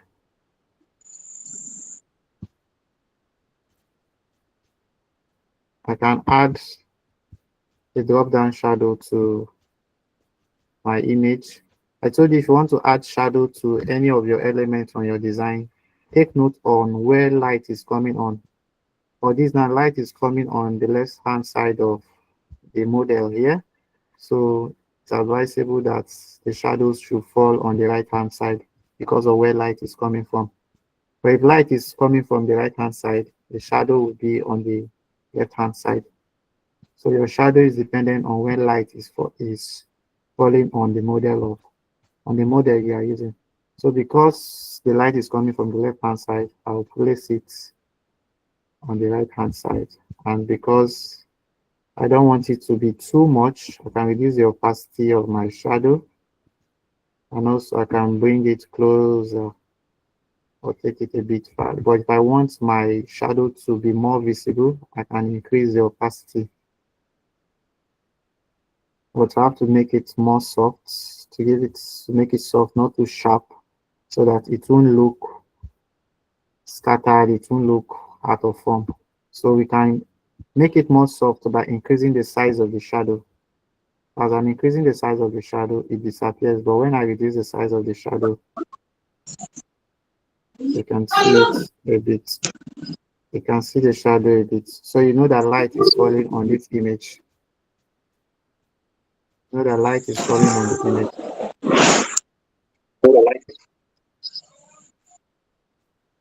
So, and this is different from how the image was. It was just like 2D. But when we add a drop shadow to it, it gives it more form. Like this looks more realistic. So when you add shadow to your element, it gives it a more real form. And in your design, you can use it too. You can use it, you can add shadow either using Photoshop, your Illustrator, your Corel. Just get familiar with your software and you are good to go.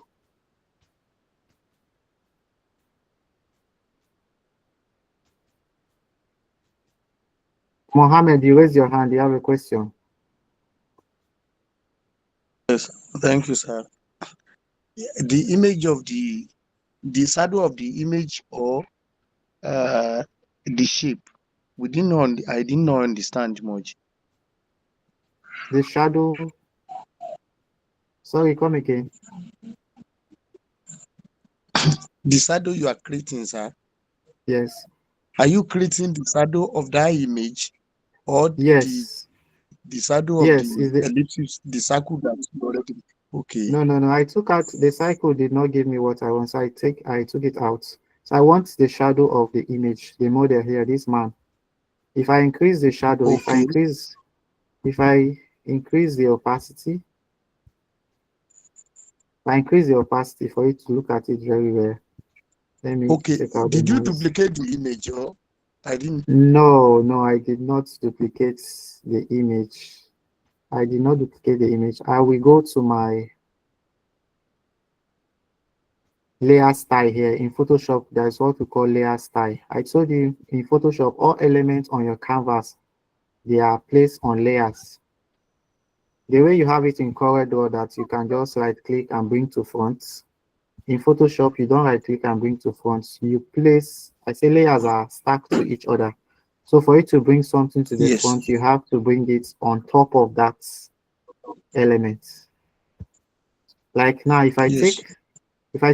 want this image to be on top of the text, this is on top of the text. Why? Because the image on the layer panel, the text is beneath. Can you see my mouse pointer? Can you see my mouse pointer? No. You can't see it. Look at where my, can you see my mouse pointer? Yes. Now Yes. look at my Yes. layers Yes. panel. Yes. I've seen Can you it. see my layers panel there? Then look at, Okay. see where my mouse, look at where my mouse is. The text is beneath, right? And the image is on top of it. Yes.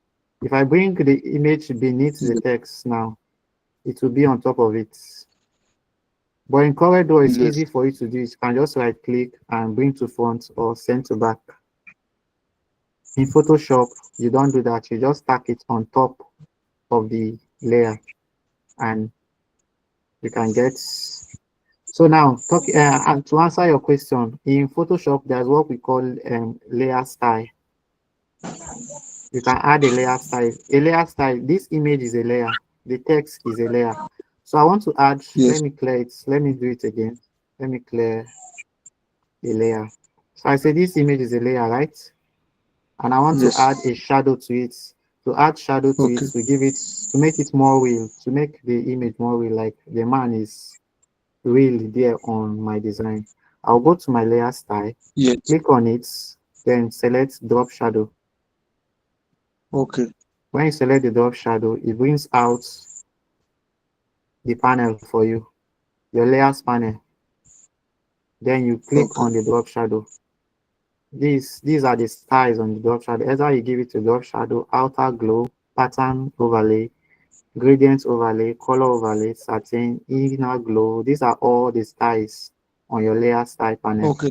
So now I want to give it, Okay. I want to give it, I want to give it a drop shadow. I'll click on the drop shadow, then go Okay. to the structure here. This part where my mouse is, my mouse pointer is where you set it. You can add opacity to it. Opacity is how you want it to either to be more clear, more Sir, visible. hello, sir. Yes. Hello, sir. Sorry, sir. Sir, the panel that you are trying to explain is not displaying. Okay. Okay. Can you see it here? It's not displaying at all. It's not displaying. Yes, sir. Maybe I guess it's not sharing at that Wow, point. wow, Maybe wow. Wow. you can Sorry see it about at that. the end. I guess that is Oh, why he asked that question. oh, so sorry about that. I thought you had seen everything on my screen. Because it's just Wow. displaying empty, it's just displaying the canvas. Wow. So it's like That as if I'm performing magic on the screen, right? yeah. Oh, so sorry about I that. guess that's why he asked the question. Wow. Well, are you what to okay? Do you have an idea on Photoshop? Sir, is it me? Mohammed. Okay. Yes. Okay.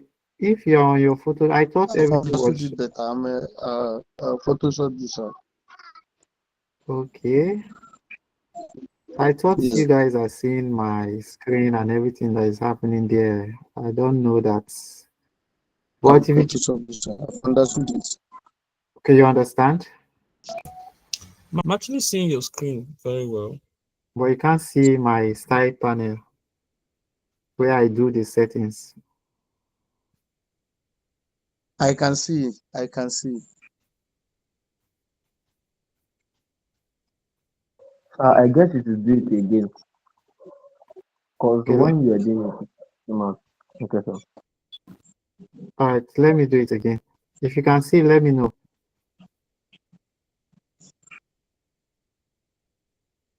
Okay.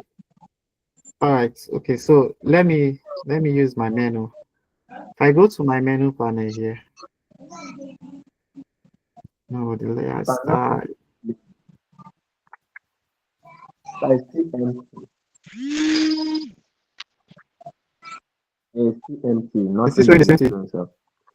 The select part and the filter, when you click it, when you type, Wow. I think other people understand.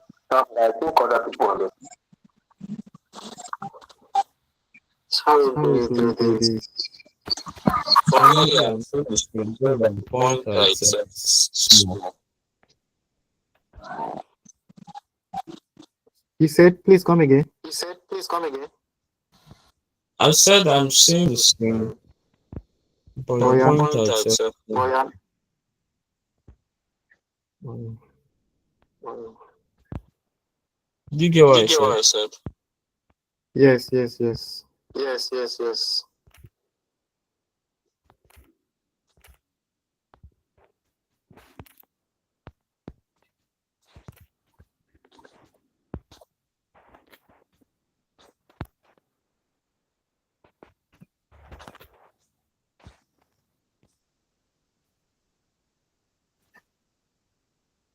Okay, now see where my pointer is, right?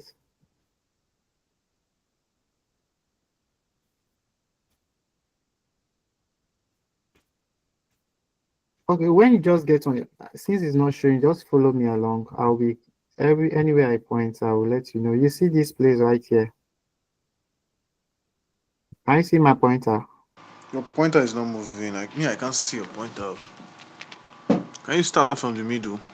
Like put the pointer on the canvas. Then you can move it so we can see. Can I see it now? No. I can't see. What about I my can see computer? it. Yes, it is the Yes, I screen can now. see the screen now. Yes, I can see it now. Yes. Can I see my layer panel on the right hand side? Yes, we can. Yes. Yes. Okay, now beneath the layer Beneath panel, the layer. there are some elements. There are some icons here beneath. Have you seen it? Yes. Yes. Yes. So we have the delete icon there. We have the next one says to create a new layer. We can create a new group. The next icon says to create a new group. Then on the, I see my mouse pointer. Yes. Let's make Yes. sure you are following along. So the next one after they create a new group, it says to create a new fill or adjustment layer. This is to add a layer mask, and this is to add a layer style. So I want, so for me to add a shadow to it, I'll click on the layer I want. I will click on the layer I want to add a style to. So I'm selecting my image layer right now. So my image layer is selected, right? You can see it.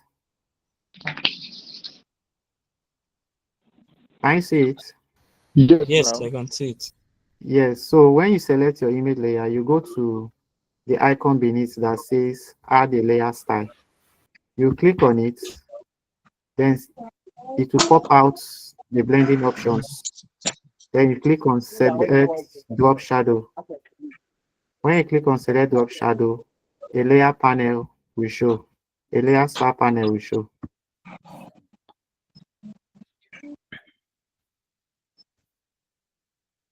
Can you see the layer star panel? It's not showing. I guess any other thing that is displaying is not Sure, showing. you know. It's not so. How do we fix this?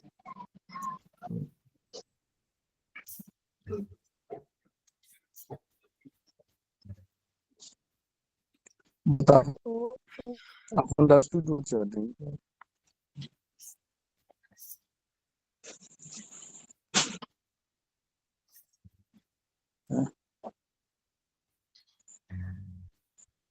Thought you're seeing everything here.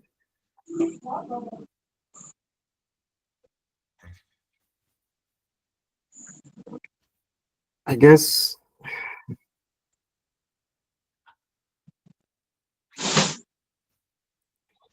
I'm coming to do some settings.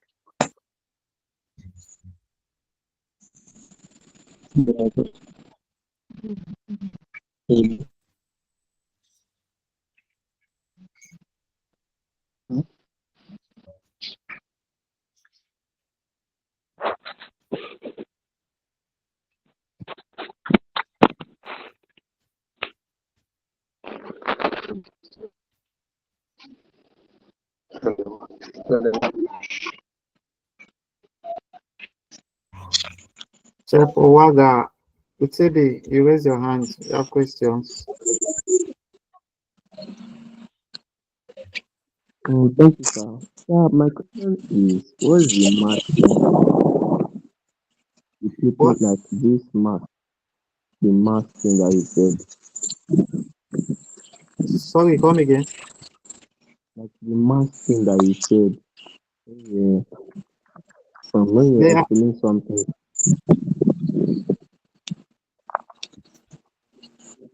I can't hear you clearly. Sir, I was asking, please, what is the masking for? The masking. Masking. Can you say masking? Yes, yes. All right. So let's say in Photoshop now, I want to scrap out part of this image. You see my image here? I want to scrap it out. So masking is like when you say masking, you are hiding a part of an object. You want to hide part of an object. That's what we call masking. The way you put on your marks and you don't want someone to know that it's you. Like the literal meaning of marks, you're putting up something on your face that you don't want someone to know you. That's what we do. That's what we call masking in Photoshop. Like now, I want to hide part of this image. I can add a layer masking to it. Can you see what appears there on the layer? Can you see it? The white space that just appear on the layer. Yes, yes, no. Yes, that's me adding a layer mask. So let's say I want to hide part of this image. I can use my gradient tool to hide part of the image.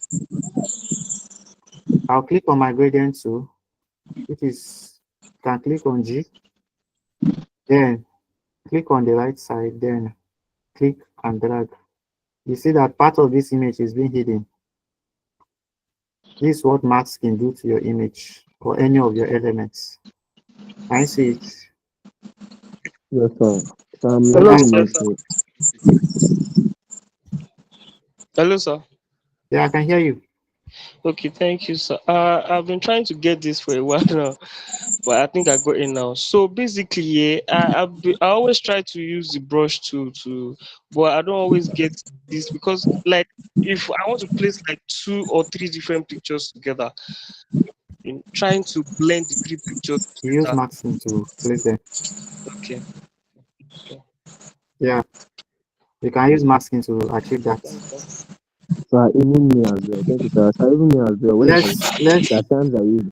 let's do something. Yeah. Let's say, let me get another image and see how we can blend them together.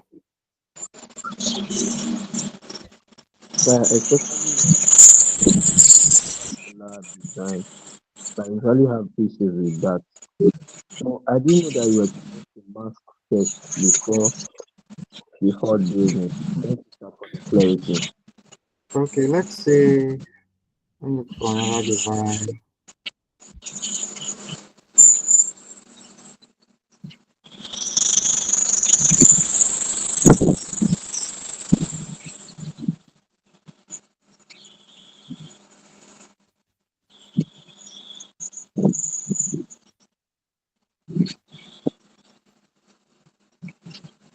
Let's just pick any image and see how we can blend them together.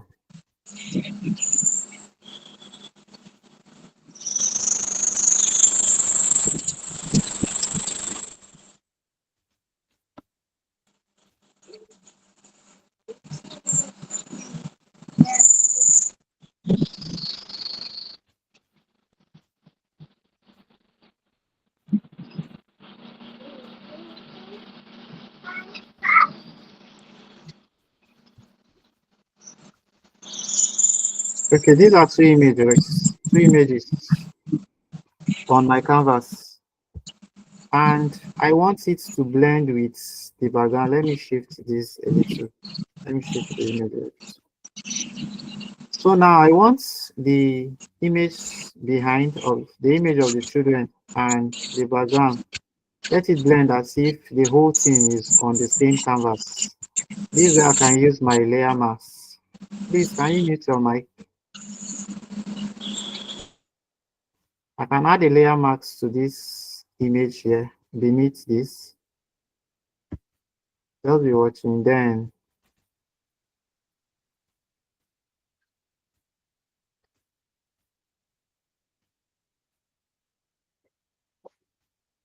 so if you look at it now, you think it's the same image. I use my layer mask just to clean it a bit to make it blend. So this is what you can use layer mask to achieve, to blend 2 or more images together. Okay, sir. Thank you, sir. So instead of just using a brush tool which might make it look rough and not look neat, it's better using a layer mask. Thank you, Yes, sir. Thank you, sir. yes.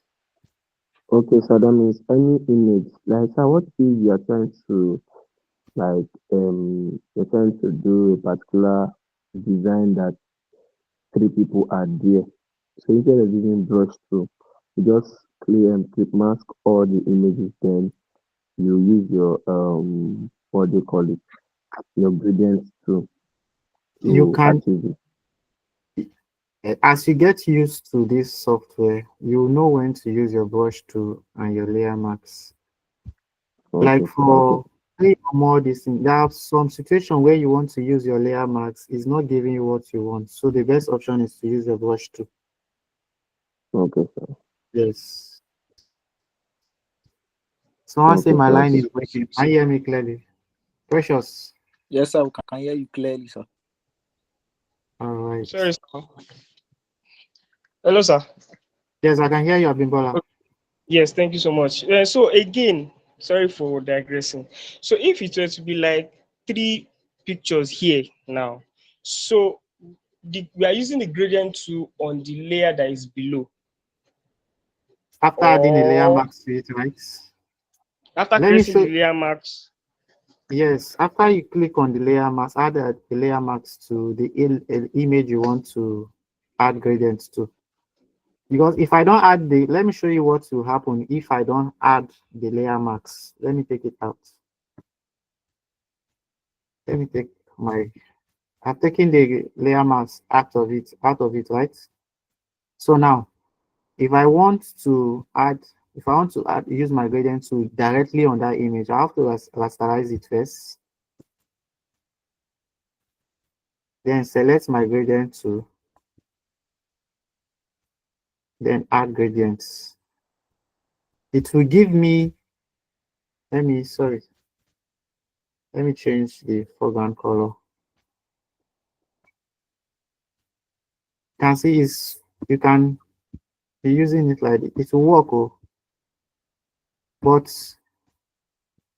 in a situation where you don't want to stress yourself, you rasterize the image first, then you now start using your gradient. Because there are some situations where you use your gradient, it will not even give you that same feel. You can clean the whole image for you, and let's say you want to adjust it now. You want to use your erase, maybe the gradient you use is too much. You can see it's cleaning the image, like the image is not that visible again, and it's not that the opacity has changed. Let's say now you want to undo. If you want to undo it, Control Z. But when you use the layer mask, you can easily use your brush tool and adjust everything. I did not use the layer mask on this now, but because I've used gradient on it and I want to clean, I want this image of the boy running, I want it to be more visible. Then I say I want to use my brush tool. If I apply my brush tool on it, I'll still be cleaning it. Let me increase the opacity. You can see it. You can undo it again after using your gradients. You understand? But when you use your layer mask now, let me add a layer mask to it and add gradients.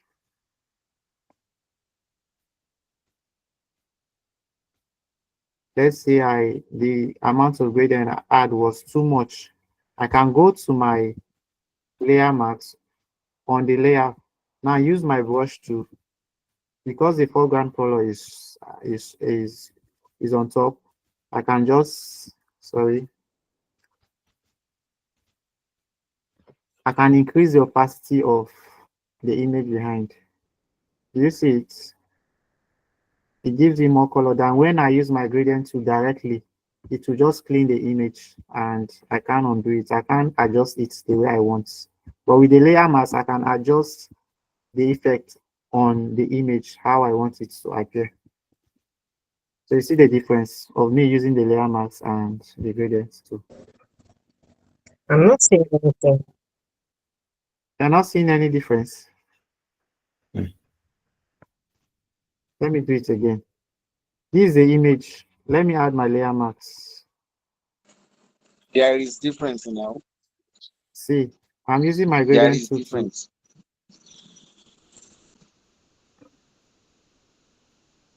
Is this how, this is not how the image was at first, right? Can you see it? The image of the baby showed when we have a layer, but when you see the gradient, does not make any sense. No, you're not getting me correctly. Let me take out the layer mask again. This is a real image. This is the image as it is, right? Can you see this is the image as it is? So if I add the layer mask now, I want the image to blend with the background. So I use my layer mask, then use my gradient tool to blend, to make it blend. Then I say the instance where I use my gradient tool to blend it and the image is not that clear, is not that visible, I can use my brush tool easily to erase part of it. Sorry. To erase part of it. So you can click on your B. Okay, yes. B on The your left bar. yes, Okay. yes. So now I want the boy to The show. layer mark is at the top, right? It's at the bottom here. Oh, okay. Yeah, Sorry. you can use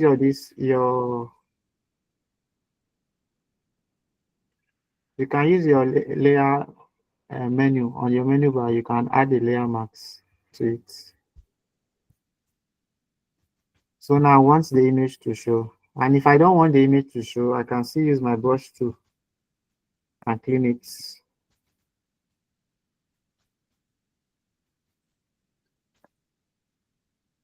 I can clean it.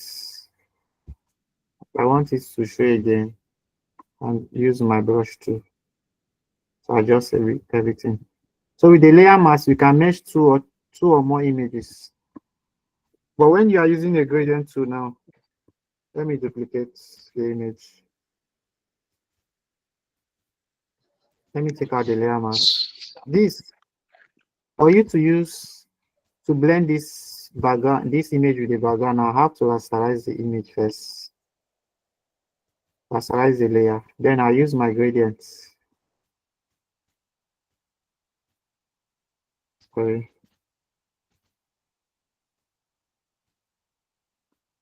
You can see now. So now in the case where I want to make this image, the image of the boy to be more visible, and I say I want to use my brush tool, I click on my brush tool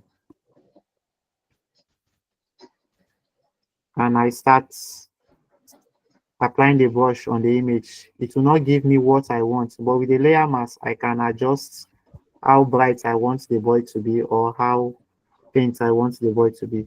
Well, just using the gradient tool directly on the image and just erase the image and you will not get what you want. You can never get that boy again. But with the layer mask, you can get exactly what you want. That's the difference. Yes, sir, I'm so sorry. I think I'm not. I get it, but I'm trying to do it. But the background, the picture, which is my own boy, is turning back to white. Hello, can you hear me? You have to put the black color as the foreground color, not on top the white. Sorry. Good So I evening. have to. Check if your foreground color is black that is Yes. first. Yeah, so you have to put it at the down, So black at the down, white has to be white at the up. okay. Use X to do that. Click on X, letter X. Hello. Hello. Hello. Yes, Yeah, yes. good evening, sir. Yeah. The black we hide while the white will show. Yes. The black will hide some parts. So why the white will show. That's the Yes. formula.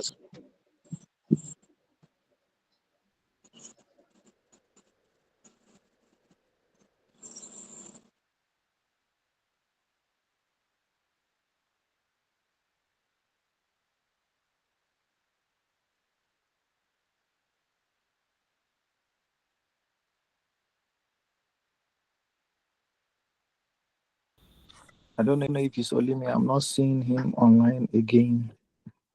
I think he's gone again.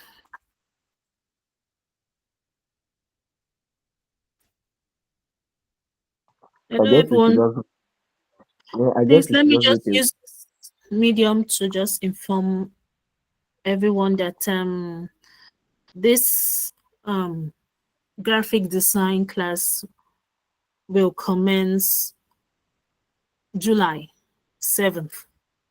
That is a week from now. This course runs for 8 weeks. I think all of you are enjoying this class, right? Yes, ma'am, we are. Yes, we are. Thank you. So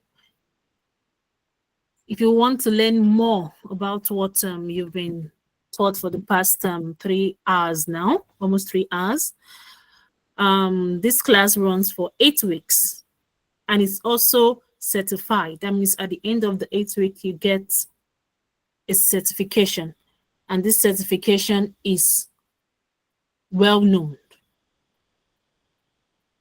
And also, during after the class, you have a portfolio project also. You also have an internship opportunity. Yeah, someone raises a hand. Can I? Yes, ma. Someone? Good evening, ma. Yeah, good evening. Ma, I wanted to ask the internship program and the internship program. Can someone who doesn't join the class partake of it? No, you have to go through the training. And after the training, you're going to do projects. So after the project, we'll see if you'll be qualified for our internship. Okay, ma. Okay, You ma. get me? Yes, ma. Yes, ma. Okay. Thank you, ma. And let me just use 5 minutes of your time since I think our coach is coming back. Registration is opened. I think I sent you a link. I sent you a link to fill. In that on that form, please, you see a place where an internship is being indicated. There's a place if you want an internship, please, you indicate there and submit. That form, the link I pasted on the chat, it will also be pasted on your WhatsApp group. So in case you don't have access to it on this chat, you have access to it, and others too, we have access to it on the WhatsApp group. So please try and indicate if you will want to join our internship class. Sorry, our internship program. If you are interested in as after the class and everything and the project, if you are interested in the internship, please you signify by filling out that space. Okay, someone was asking for the fee. I was getting to it. Our fee initially is 75,000 for the whole of the 8 week. But right now we are running on a promo. We are giving it out at 50,000 naira. Is everybody hearing me? Yes, ma. We can hear you. Hello, everyone. Okay, we're Yes. giving it out at 50,000 naira. I think that is good, right? So, and Yes, this it's quite 50,000 funny. naira, the fee is quite fair to me. It's very, very fair. And the classes runs Mondays and Wednesdays from 8 p.m. to 10 p.m. our West African time. Mondays and Wednesdays, 8 p.m. through 10 p.m. West Sorry, ma. African time. Yes, please. Sorry, ma. Is he online or on site, please? It's online. It's online. Okay. When the class starts fully, when everybody has registered, when the class starts fully, every one of you will be contacted. So option for payment option is either is paid once or twice. That is paid in 2 months. two installments, and each installment you get to pay 30,000 naira. That is for the two installments. But if you are paying a one-time payment, is 50,000 naira. And please don't forget, it's 8 weeks. It's your certificate is it's going to be well known, like it's a known certificate. As you all know, as our very first host told us, we have been certified by the federal government of Nigeria. We have collaborated with them on different occasions. I don't know if any of you have heard of the 3MTT. Yeah, I've heard of that. Yes, we have collaborated with them. We're still in collaboration with them anyway. So we'll be looking forward to hearing from seeing all of you in class. Please register, fill in that form, and please submit, so we can get back to you immediately. Sorry, Please, can is you there get any it? question? Yeah, does the registration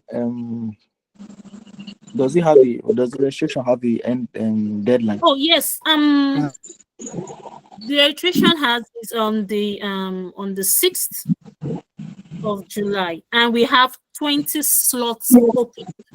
Sorry to put I forgot to put that. We have 20 slots opened. Right now, we have just 20 left. So if you are really interested, and I know that you are because you guys are enjoying this class, so please register on time so that we can have you guys put down for the class. Any question? Yes, ma'am. I meant, does it have a deadline, like the deadline date? Deadline date should be on the 6th. 6th Okay, of okay. July. I get now. Any other question you have, you can feel free to put them down on the WhatsApp group. We'll be chatting with you guys through that link, through the WhatsApp. Okay, Lebechi, is there anything you want to add, please?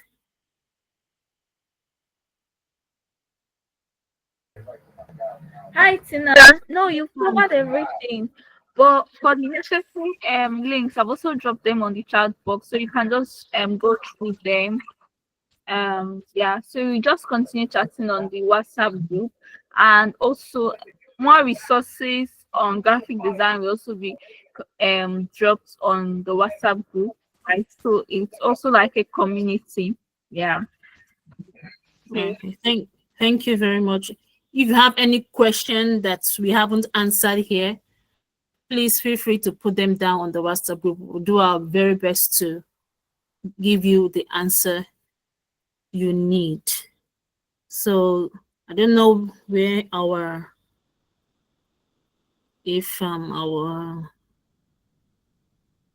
coach is still coming back.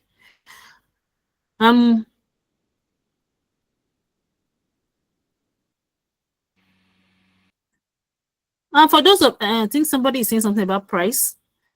Like I said before, the price initially was 75,000 naira, but it has been slashed to 50,000, and that can be paid a one-time payment or twice in 2 installments. Yes, Lebechi, please. For asking if the price is the same for people in other countries like Ghana. Yes, it's actually the same. All you have to do is just when you go to the checking out page, you change the currency to your own currency. Your own currency. Yes. So it's easy. Okay. Please repeat that just in case. Okay, so all you have to do is when you go to the checkout page, you change the currency from naira to whichever currency you are using. So yeah, but the price is actually same, roughly the same. All right, thank you very much. And Today, our network has been quite bad, and I apologize for that, though it's not something we could help. The weather has been so bad. It's not so please endure with us for today. And we hope in the nearest future we don't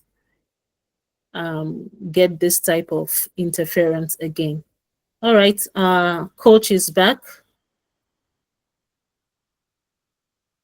So if there's any question, like I said, please feel free to drop it on the WhatsApp group. And please don't forget to sign the attendance form and submit. Please submit. You might have filled it and forget to submit.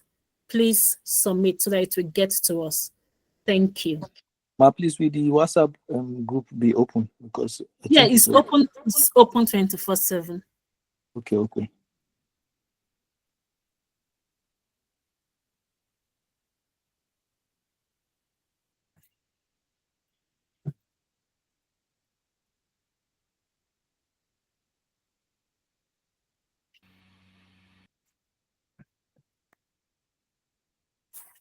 Hello, guys. Hello, everyone. Welcome back, sir. Sorry, my network. Yeah, so we've touched on everything.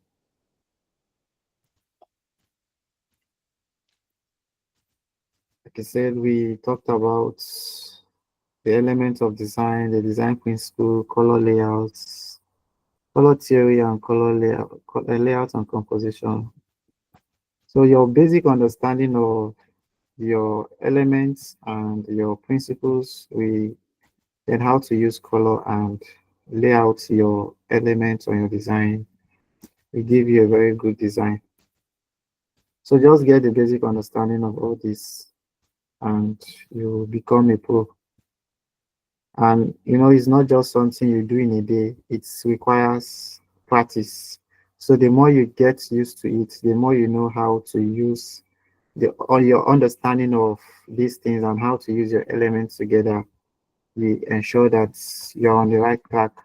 So when you join our boot camp, you get the full package on how these things work, and you have a lot of projects to work on, and also get a chance to work with me on projects that comes by. That's why we have internship and road. We have an open internship space so that after the boot camp you can get on board and we work together. So that's all for today. So nice meeting you guys, and you have a lovely night. Thank you, Mr. Uja. Thank you so much. Thank you, sir. All right, Welcome. everybody. That comes to the end of this class. Like I said before, hope everybody had a great time. I know so many of us has left. I guess some of them due to internet connection. Some of us has had left the class, but it's all good. Everything works together for good. So I will bid you bye-bye, but I will see you soon. Yeah. So Any bye-bye. question you have, just drop in the group. Yeah, any question you have, please drop on the group and we'll do our best to give you a response. So thank you guys and have a lovely, lovely night. Bye-bye. Any other thing, Mr. Uja?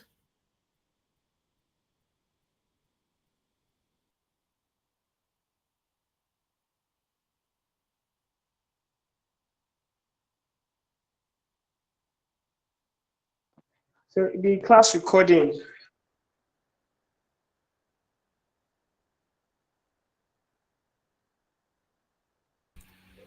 We will share it to the group when it's ready.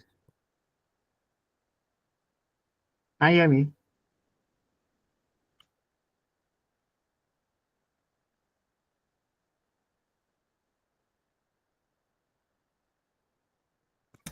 Good night. Good night, everyone.